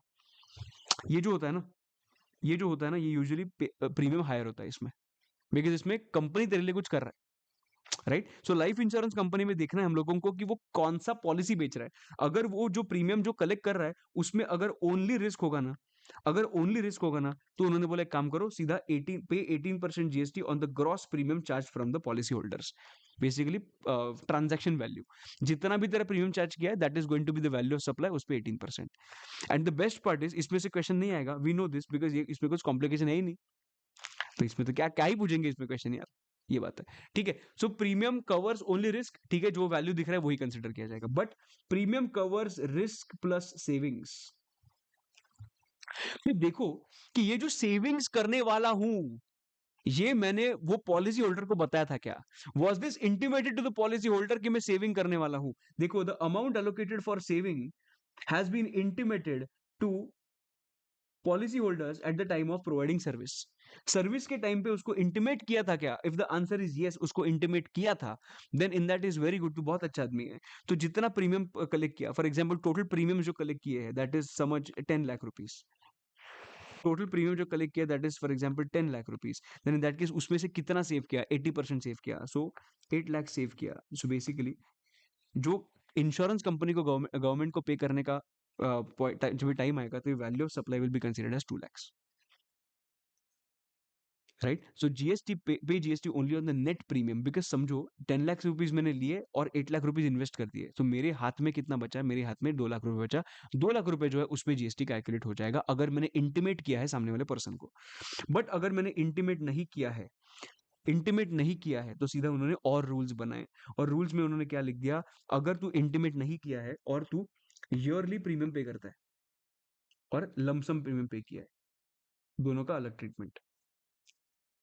अगर तू yearly premium पे करता है ना, तो first year में 25% of first years commission, first years premium, sorry, first year premium, उतना तेरा वैल्यू ऑफ सप्लाई कंसिडर किया जाएगा। सेकेंड ईयर में 12.5% of second years premium, and third year में, मतलब सब्सिक्वेंट ईयर्स में basically 12.5% of third years commission पर premium. ठीक है, 25, 12.5, 12.5। ठीक है, अगर मैं वही बोल रहा हूँ कि ये सर मैं तो ईयरली पेमेंट करता ही नहीं हूँ, देन इन दैट केस जितना लमसम प्रीमियम पे किया होगा ना, उसका सीधा 10%, 10% of the lump sum amount, that's it. ये तेरा पॉइंट है इंश्योरेंस कंपनी का, लाइफ इंश्योरेंस बिजनेस का। Again I am going to give you 2 minutes, please एक बार देखना, अच्छे से खुद को बताना कि मुझे समझा है, and then we will move ahead. ठीक है, रिकॉर्डेड वालों को बता रहा हूँ कि अभी मैं जब भी स्क्रीन दिखाऊंगा तो भी पॉज करूंगा, तो प्लीज एक बार वीडियो पॉज करना, एकदम ग्रास्प करना, and then we will move ahead. ठीक है, हुआ क्या? Can I resume?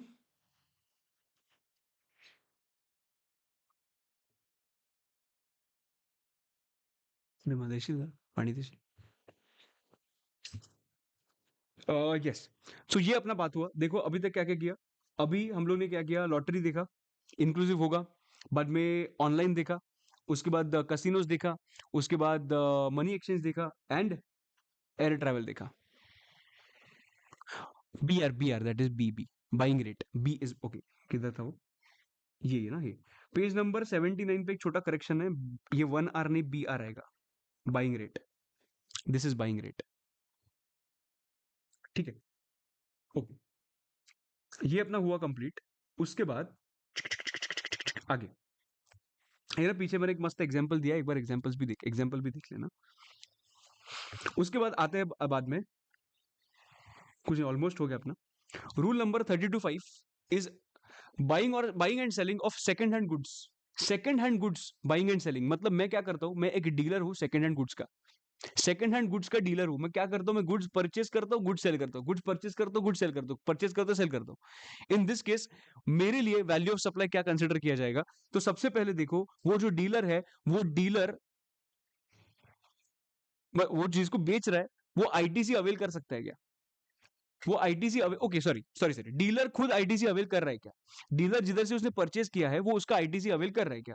अगर कैसे होता है ना कि कभी कभी जो सप्लाई होता है, वो सप्लाई पे जीएसटी चार्ज नहीं किया जाता। मैं डीलर हूं, तुम लोग एक सप्लायर हो, and you are not a registered person. So तुम लोग ने मुझे क्या किया, तुम लोग ने मुझे सप्लाई किया, उस पर तो जीएसटी है ही नहीं, तो मैं आईटीसी अवेल कर रहा हूं, नहीं कर रहा हूं। दूसरा एग्जाम्पल लेते हैं कि तुम लोग रजिस्टर्ड नहीं हो, इसकी वजह से जीएसटी चार्ज नहीं किया। और फिर दूसरा एग्जाम्पल, तुम लोग ने मुझे कुछ सप्लाई किया पर मैंने आईटीसी अवेल नहीं किया बाय एक्सवाइजेड रीजन। सो अगर मैं डीलर हूं और जो मैं गुड्स परचेस कर रहा हूं, परचेस किया समझ 5 lakhs में, मैं क्या करने वाला हूं आगे जाके? सेल करने वाला हूं। So if I am selling it further for 7 lakhs and मैं आईटीसी लेने वाला हूं इस पे, then in that case if the ITC is going to be availed, the sale value जो होगा ना, transaction value of the second hand goods जो मैं आगे बेचूंगा जाके, that is going to be considered as my value of supply. That is going to be considered as my value of supply. क्या है, अगर मैं आईटीसी अवेल करता हूं, समझो अवेल करता हूं, then in that case जो मैं आगे जाके बेचूंगा, that is for 7 lakh rupees, in this case 7 lakhs will be considered as my value of supply. But अगर मैं by XYZ reasons ITC avail नहीं करता हूं, then in that case जो भी सेल वैल्यू है, that is 7 lakhs minus purchase value, that is 5 lakh, PV मतलब purchase value, सो margin कितना बचा? Only 2 lakhs। तो सिर्फ 2 lakhs पे मेरा टैक्स कलेक्ट किया जाएगा, मैं टैक्स पे करूंगा sir to the government. Government, मैं कौन हूँ? डीलर हूँ। मैं डीलर गवर्नमेंट को कितने अमाउंट पे जीएसटी पे करेगा? तो वो सिर्फ मार्जिन पे करेगा। बट अगर मैं आईटीसी अवेल करता हूं तो पूरे वैल्यू पे होगा, आईटीसी अवेल नहीं करता हूं तो सिर्फ मार्जिन पे। दिस इज योर डीलर का पॉइंट। बट और एक चीज है इसमें, purchase value of goods repossessed from a defaulting borrower. मतलब मैंने कुछ सप्लाई किया था और छबरी ने पेमेंट नहीं किया, सामने वाले रेसिपिएंट ने पेमेंट नहीं किया, तो मैं क्या किया, उसका जो गुड्स मैंने उसको भेजे थे ना और बेचे थे ना, I repossessed those goods, I repossessed those goods. ठीक है, अभी देखो इधर रीपोजेशन का मैंने एक छोटा सा एग्जांपल लिखा है। Purchase value in case of asset, repossessed in case of default made by the borrower. Now default, वो जो छपरी आदमी है वो एक रजिस्टर्ड आदमी है या अनरजिस्टर्ड है? अगर वो एक अनरजिस्टर्ड होगा तो ये आएगा, रजिस्टर्ड होगा तो ये आएगा। तो पहले बात करते हैं, मैंने कुछ असेट्स सेल किए थे ऑन क्रेडिट ऑन 1/7/2023 जिसका वैल्यू वाज 10 लाख रुपीस। ये बी है ना, ये अनरजिस्टर्ड है, सारे ने पेमेंट नहीं किया। So if B fails to make a payment, then in that case A can repossess the goods, that is take back the goods।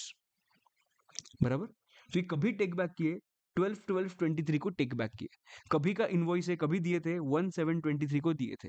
So can I say URP has already used the goods from 1/7/23 till 12/12/23? Use किया उसने, yes. Now उसने purchase किया ना वापस, उसने purchase back किया।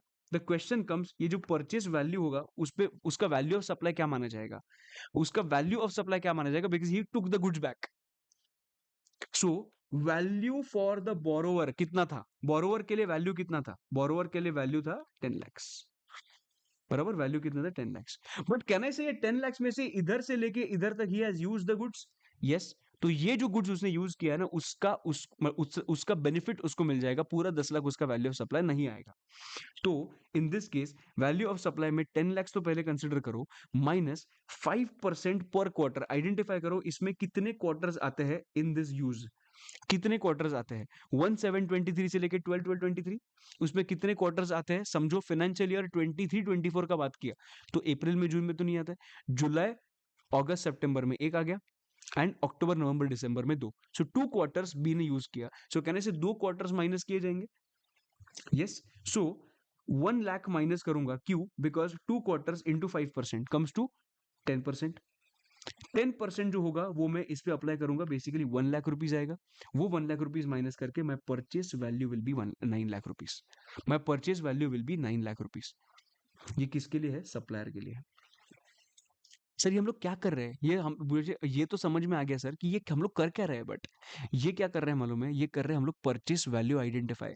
मतलब ऊपर जो हम लोग ने परचेस वैल्यू आइडेंटिफाई करना है ना, ये इसका वैल्यू हम लोग निकल रहे हैं, ये परचेस वैल्यू का। अगर सामने वाले पर्सन ने अगर मुझे पेमेंट नहीं किया होगा, तो मैं क्या कंसिडर करूं मेरा परचेस वैल्यू? तो वो मैं बेसिकली आइडेंटिफाई कर रहा हूँ इसमें। अंडरस्टूड? ओके, तो ये एक बात हुआ परचेस वैल्यू का। ठीक है। तो अगर सामने वाला एक अनरजिस्टर्ड होगा तो क्या होगा? अगर सामने वाला जो रेसिपिएंट जो है, जिसको मैंने बेचा है, वो एक रजिस्टर्ड पर्सन था, तो भी उसने ऐसे किया, तो इन दैट केस उन्होंने बोल दिया देखो, वैल्यू अगर 10 लाख का होगा, अगर उसने पेमेंट नहीं किया होगा, तो वो रीपोजेस करेगा। एंड समझ, यूज्ड फॉर 3 क्वार्टर्स अगर होगा तो पर used for 3 quarters, okay, repossess and he used it for 3 quarters, then in that case purchase value क्या माना जाएगा मालूम है? जो दिया था वही तेरा परचेस वैल्यू माना जाएगा। जो वैल्यू पे दिया था वही तेरा परचेस वैल्यू माना जाएगा। Basically, if the defaulting borrower is registered, the repossessing lender agency, मतलब lender मतलब मैंने दिया था, so supplier will discharge the GST at the supply value without any reduction from the actual or notional purchase value. So basically in this case normal जो value पे बेचा था वही consider किया जाएगा purchase value। ठीक है, अंडरस्टूड? तो एक छोटा सा पॉइंट था, एक बार ये देख लेना। उसके बाद एक दो दो पॉइंट्स मेरे हिसाब से बाकी रहते हैं, that is value of token और वाउचर। वैल्यू ऑफ टोकन और वाउचर, फॉर एग्जांपल शर्ट का वाउचर है, तो क्या किया जाएगा? Value of supply, value of supply will be shirt का जो वैल्यू होगा that is going to be the value of supply. Shirt का जो वैल्यू होगा that is going to be the value of supply. इसमें क्या अलग है? अगर मैं कुछ कुकर का मुझे मिला होगा, कुकर का मुझे अगर वाउचर मिला होगा, तो जो भी वैल्यू कुकर का होगा that is going to be the value of supply. Understanding? Value for token and voucher के केस में जो गुड्स अंदर है, उसका जो भी वैल्यू है that is going to be the value of supply for that particular token. बराबर, परफेक्ट एकदम। और जितने का टोकन रहता है दैट इज द वैल्यू। अलग अलग केस में अलग अलग हो सकता है, बट जो प्रोडक्ट का टोकन था, वो प्रोडक्ट का क्या वर्थ है, that is going to be the value of supply. ठीक है। So amount redeemable against token, जितना अमाउंट रिडीम किया जाएगा, जितना अमाउंट का मतलब, अगर कुकर परचेस किया मैंने वाउचर देके, तो कुकर अगर मार्केट में बेचने जाते तो उसका वैल्यू क्या था? 500 रुपया। तो वैल्यू ऑफ सप्लाई क्या माना जाएगा? 500 रुपये। अंडरस्टूड?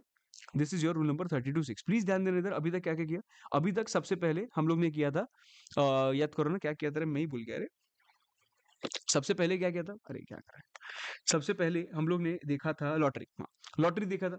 लॉटरी सबसे पहले देखा, उसके बाद कसिनोज देखा, उसके बाद हम लोग ने ऑनलाइन गेमिंग देखा, उसके बाद हम लोग ने मनी एक्सचेंज देखा, मनी एक्सचेंज के बाद एयर ट्रैवल देखा। याद है क्या? एयर ट्रैवल देखा 5% इन case of domestic of basic fair, and international fair के केस में 10%। उसके बाद हम लोग ने देखा था कि इंश्योरेंस के केस में कि कम्युनिकेट किया है या कम्युनिकेट नहीं किया है। अगर सेविंग्स होगा तो, अगर सेविंग्स होगा ही नहीं तो सीधा सीधा 18% of invoice value.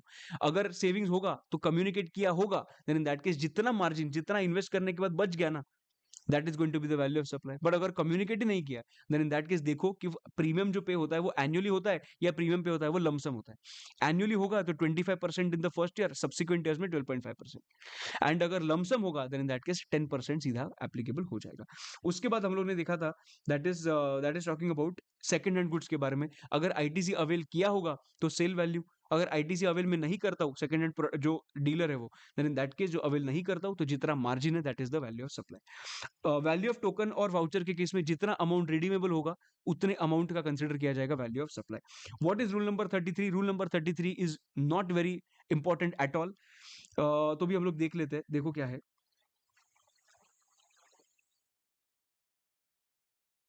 Sorry sorry, rule number 33 important है, उसके ऊपर वाला बोलना था मुझे। सर्विसेज की वजह, हाँ। Special provisions related to determination of value of services provided by notified service providers between distinct person. जो नोटिफाई करना बाकी है, अभी तक कुछ हुआ नहीं, तो छोड़ दो अभी के लिए। मेन पॉइंट पे आते हैं, एक last point that is rule number 33। Rule number 33 बात करता है value of supply of service in case of pure agent. Pure agent क्या करता है? देखो, फॉर एग्जाम्पल मैं एक पर्सन के पास गया, जो टीवी रिपेयर करता है। ठीक है, वो टीवी रिपेयर करता है। मैं वो टीवी टीवी रिपेयर वाले पर्सन के पास गया। ये है वो पर्सन, इसका जिसका नाम है अमित। सॉरी, अमित नहीं, जिसका नाम है सुनील, ये है अमित। मैंने मेरे टीवी रिपेयर करने के लिए उनको दे दिया। अभी टीवी सुनील रिपेयर करने वाला है, बराबर है। अभी क्या हुआ कि उसके अंदर का एक पार्ट खराब हो गया है। रिपेयरिंग का तो वो कॉस्ट ले लेंगे, बट उसके अंदर पार्ट खराब हो चुका है। तो सुनील ने मुझे बताया कि ये पार्ट खराब हो चुका है, आपको रिप्लेस करना पड़ेगा। मैंने बोला कि एक काम करो ना, आप भी परचेज करो, आप ही अंदर डालो और मुझे टीवी बना के दे दो। अभी हुआ क्या, Sunil on the direction of Amit went to the vendor of some TV parts, TV के पार्ट्स के वेंडर के पास गया और वेंडर से उसने वही गुड्स परचेस किए। परचेस करने के बाद ये जो परचेस किया ना, उस पे जो इनवॉइस रेज हुआ ना, वो इनवॉइस अमित के नाम पे रेज हुआ, क्योंकि अमित अमित ने बोला था उनको लाने के लिए, राइट। तो अमित के नाम पे रेज हुआ समझो। सुनील ने वही पार्ट फिट कर दिया। फिट करने के बाद सुनील ने अमित पे इनवॉइस रेज किया। वो जो इनवॉइस जो था उसमें क्या था मालूम है, इनवॉइस में सर्विसिंग कॉस्ट था। सर्विसिंग कॉस्ट समझ 1000 रुपीज, और उसके बाद वो पार्ट का भी कॉस्ट था, उसका कॉस्ट था 500 रुपीज जो चार्ज किया था, बराबर है। तो 1500 चार्ज किया था। तो क्वेश्चन कम्स, ये जो 500 रुपीज जो पार्ट का चार्ज किया था ना, will it be included in the value of supply? What do you think? Can you please tell me in the chat, what do you think, ये पार्ट का value value of supply में add किया जाएगा या नहीं किया जाएगा?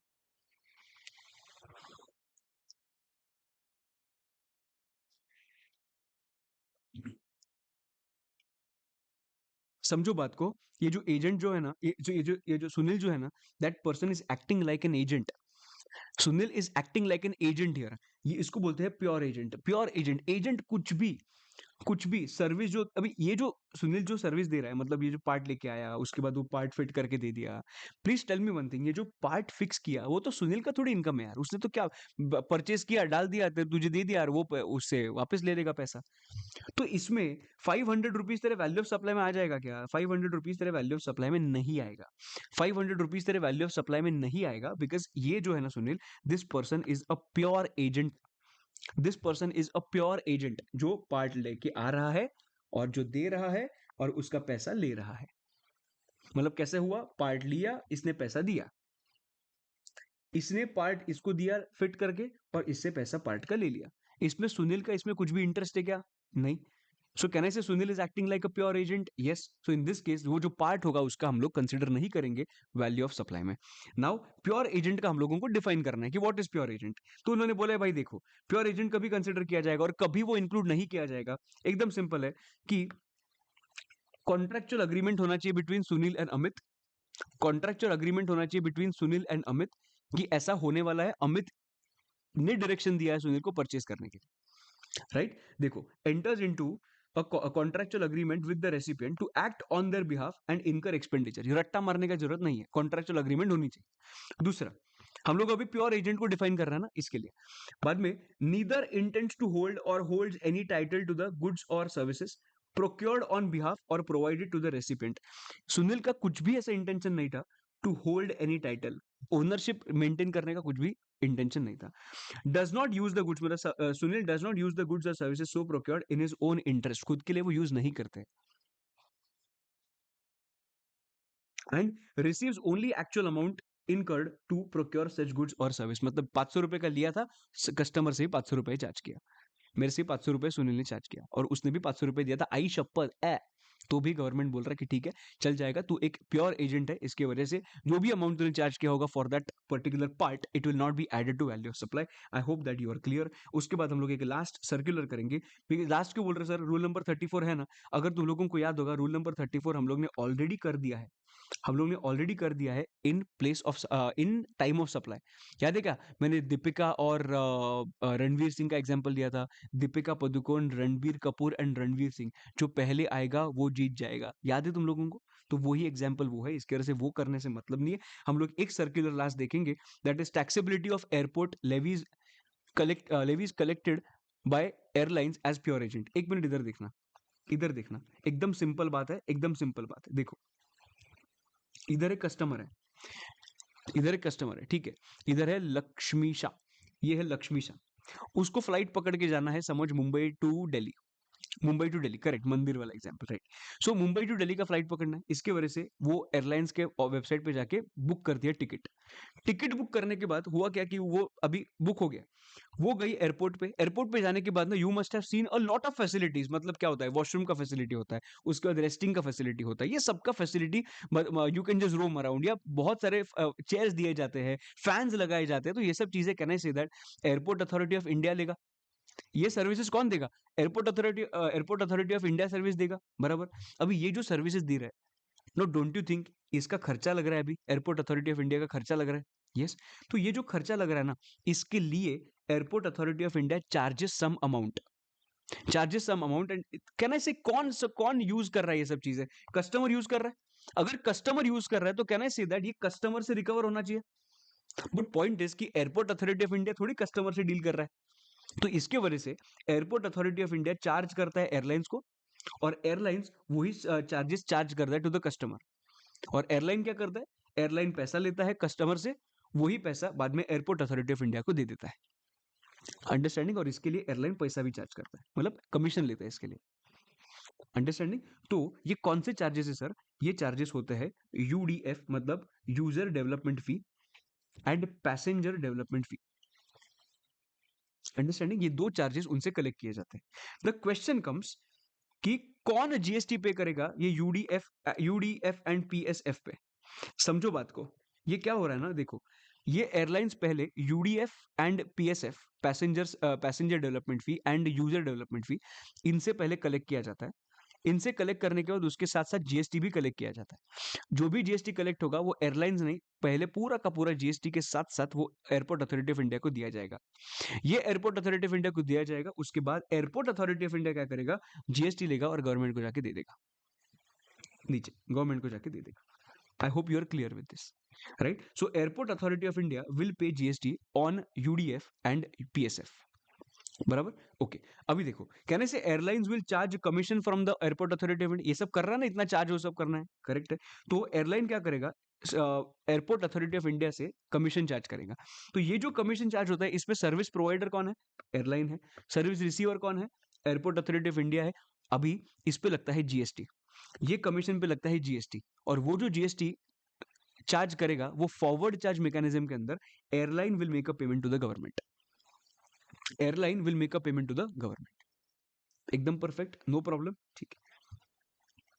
अभी एंड ऑफ कोर्स जब भी एयरलाइन गवर्नमेंट को पहले सबसे पहले ये पेमेंट करेगा एयरलाइन को, और एयरलाइन गवर्नमेंट को पे करेगा। सो कहने से AAI, airport authority of India का ये जो जीएसटी था उसका कॉस्ट था, यस, तो वो कॉस्ट का airport authority of India ITC ले सकता है।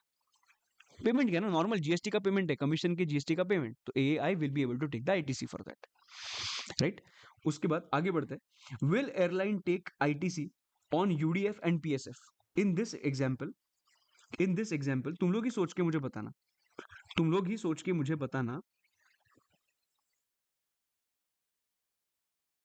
ठीक, हाँ, तुम लोग ही सोच के मुझे बताना कि ये जो कलेक्ट किया था, और एयरलाइंस ने बाद में 1000 प्लस जीएसटी भी पे किया। अभी एयरलाइंस क्लेम क्या कर रहा है, मैंने जीएसटी पे किया, मैंने जीएसटी पे किया, मैंने जीएसटी पे किया, मुझे आईटीसी चाहिए। वो बोल रहा है छपरी एयरलाइंस, तूने थोड़ी जीएसटी पे किया है, तूने तो कस्टमर से कलेक्ट किया हुआ जीएसटी हम लोगों को पे किया है, तेरे जेब से थोड़ी ना, एयरलाइन की जेब से थोड़ी जीएसटी गया है। जीएसटी इधर से पहले आया और वो इधर गया, तो एयरलाइंस को आईटीसी मिलना चाहिए क्या जीएसटी का, नहीं मिलना चाहिए, लॉजिकल बात है। नो, विल पैसेंजर्स, मतलब register, will passengers be able to take the ITC on GST paid on UDF and PSF। अगर पैसेंजर रजिस्टर्ड होगा ना दोस्त, तो ही वो आईटीसी ले सकता है, बिकॉज अल्टीमेटली कॉस्ट किसका है, ये अल्टीमेटली कॉस्ट कस्टमर का है। तो कस्टमर अगर रजिस्टर्ड पर्सन होगा तो उसको आईटीसी मिल जाएगा, बट अगर कस्टमर रजिस्टर्ड पर्सन नहीं होगा तो वैसे आईटीसी का तो बात ही नहीं आता, बराबर, परफेक्ट है, श्योर, एकदम नो प्रॉब्लम है, ओके। एक लास्ट सर्कुलर मुझे डिस्कस करना है, दैट इज, ये नया सर्कुलर है, थोड़ा सा ध्यान देना। Corporate guarantee given to the bank or financial institution for loan for related party. देखो, कंपनी ने लोन लिया है, कंपनी ने लोन लिया है, और उसका गारंटी डायरेक्टर ने दिया है। कंपनी ने बैंक से लोन लिया और उसका गारंटी डायरेक्टर ने लिया है। डायरेक्टर बोल रहा है कि भाई अगर कंपनी ने पे नहीं किया ना, तेरा भाई इधर खड़ा है, तेरा भाई इधर खड़ा है जी, मैं पे कर दूंगा। ये can I say for related party corporate guarantee has been given to the bank, correct. तो ये एक एग्जांपल। दूसरा, एक सब्सिडरी कंपनी ने या मे बी होल्डिंग कंपनी ने, सब्सिडरी कंपनी ने लिए हुए लोन का गारंटी लिया, मतलब सब्सिडरी कंपनी है उसने लोन लिया, उसका गारंटी किसने दिया? होल्डिंग कंपनी ने। तो can I say this is also corporate guarantee given by holding company to the bank for its subsidiary company, बराबर। अभी पहले बात करते हैं डायरेक्टर ने जो गारंटी दिया था, डायरेक्टर ने फॉर कंपनी बैंक को गारंटी दिया। अभी ये जो गारंटी दिया है, बड़ा रिस्क ले रहा है भाई डायरेक्टर, इसके लिए अगर कंपनी स्पेसिफिकली उसको कुछ पेमेंट कर रहा है, मतलब if any compensation is charged, देखो ना एरो ऐसे जा रहा है और रुपी है, मतलब if the compensation is charged, then in that case जितना भी कॉम्पेंसेशन चार्ज होगा वही माना जाएगा वैल्यू ऑफ सप्लाई, वही माना जाएगा दोस्तों वैल्यू ऑफ सप्लाई, और इस पे जीएसटी एप्लीकेबल हो जाएगा। और जीएसटी एप्लीकेबल होगा अंडर रिवर्स चार्ज मैकेनिज्म। याद करना, याद करना, रिवर्स चार्ज मैकेनिज्म के अंदर टैक्स लगता है, because any service given to the company by a director will be charge under reverse charge mechanism. Correct correct correct, okay. जो value of supply will be consideration paid by the company, but अगर company ने कुछ भी consideration पे नहीं किया होगा, government बोल रहा है, तो भी इस पे जीएसटी लगेगा। एंड इस पे सॉरी, कंपनी ने अगर पेमेंट नहीं किया होगा, देन इन दैट केस इस पे जीएसटी लगेगा। एंड एक मिनट,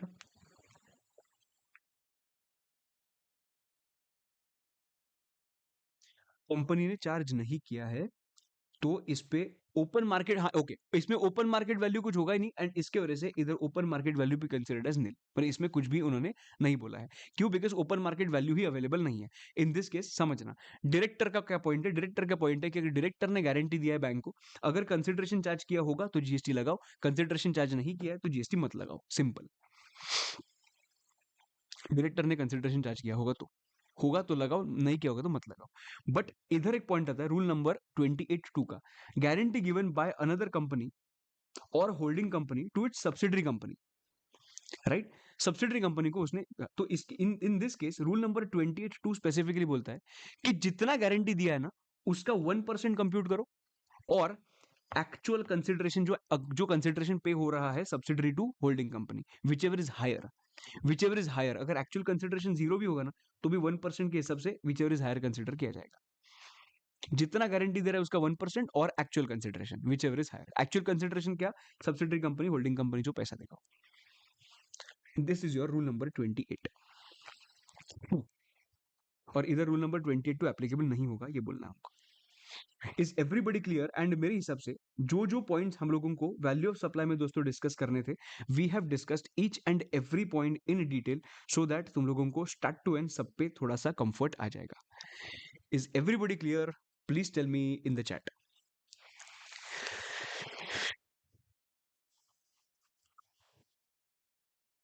अभी हम लोग क्या करेंगे मालूम है? Just will take a quick recap कि हम लोग ने 31 के बाद क्या क्या किया था।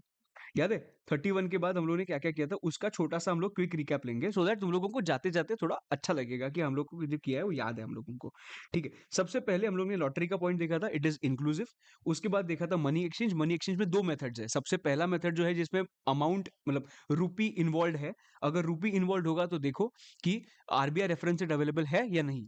अगर आरबीआई रेफरेंस अवेलेबल है देन इन दैट केस जो भी डिफरेंस होगा इनटू फॉरेन एक्सचेंज का जितना यूनिट्स है उतना। और अगर आरबीआई रेफरेंस अवेलेबल नहीं है then in that case 1% of gross amount. But अगर ट्रांजैक्शन जिधर करेंसी रुपी है ही नहीं, कौन सा बाइंग भी नहीं सेलिंग भी नहीं, देन इन दैट केस पहले दोनों का आईएनआर में रेफरेंसेस निकालो, उसका 1%, उसका 1%, नहीं सॉरी, हाँ बराबर। सो बेसिकली जितना आईएनआर में आइडेंटिफाई करो यूएसडी का, आईएनआर में आइडेंटिफाई करो पाउंड का, विच एवर इज लोअर करो, उसका 1% निकालो, उसका 1%। उसके बाद हम लोगों ने देखा था कि सेकंड मेथड भी अवेलेबल है। सो याद करो 0 to 1 लाख अगर वैल्यू होगा तो उस पर 1% लगेगा, 1 लाख to 10 लाख होगा it is going to be 0.5%, more than 10 lakhs होगा it is going to be 0.1%। ठीक है, तो ये तुझे एप्लीकेबल हो जाएगा। तो इधर मैक्सिमम जो है ना, ये मैक्सिमम कुछ रटने का जरूरत नहीं है दोस्त, ये रटने का जरूरत नहीं है, तुझे ऑटोमेटिकली समझ में आ जाएगा। पर इसमें जो मैक्स, तुझे एक चीज याद रखना है, मिनिमम याद रखना है और इधर का मैक्सिमम याद रखना है, मिनिमम एंड मैक्सिमम। बाकी सब ऑटोमेटिकली आ जाएगा मैक्सिमम का वैल्यू। उसके बाद एयर ट्रैवल एजेंट देखा था, एयर ट्रैवल एजेंट डोमेस्टिक होगा तो 5% ऑफ बेसिक फेयर, इंटरनेशनल होगा तो 10% ऑफ बेसिक फेयर। उसके बाद देखा था हम लोग ने इंश्योरेंस का, इंश्योरेंस अगर रिस्क होगा सिर्फ तो normal value, premium value, and अगर सेविंग्स प्लस रिस्क होगा देन इन दैट केस देखो कि कम्युनिकेट किया है क्या सेविंग्स का पार्ट, किया है तो मार्जिन पे जीएसटी कंप्यूट किया जाएगा। बट अगर जो कम्युनिकेट नहीं किया होगा then in that case yearly premium का फर्स्ट ईयर का 25%, बाकी के साल का 12.5 12.5 12.5, अगर लमसम क्या होगा तो 10%। उसके बाद हम लोग ने देखा था सेकंड हैंड, अगर आईटीसी अवेल किया है तो सेकंड हैंड का ट्रांजैक्शन वैल्यू जो भी सेल वैल्यू है वो, और आईटीसी नहीं अवेल किया है देन इन दैट केस जितना मार्जिन है उतना ही कंसिडर किया जाएगा as your value of supply. Then value of token, जितना अमाउंट रिडीमेबल है against token that is going to be the value of supply. After that pure agent का भी हम लोग ने बात कंप्लीट किया, प्योर एजेंट का भी मैंने जो सुनील और इसका एग्जांपल दिया था वो उधर आ गया, एंड इधर हम लोग ने यूडीएफ का सर्कुलर किया। I hope I have cleared everything, I have cleared everything out. और इसमें जो रूल नंबर 34 है उसमें तुम लोगों को टाइम ऑफ सप्लाई के अंदर मस्त एक स्टोरी में वैसे भी बता दिया था, right. And this is how we are done with the chapter of value of supply without questions, मतलब थ्योरी का पार्ट अपना एब्सोल्युटली एंड एब्सोल्युटली कंप्लीट हो चुका है।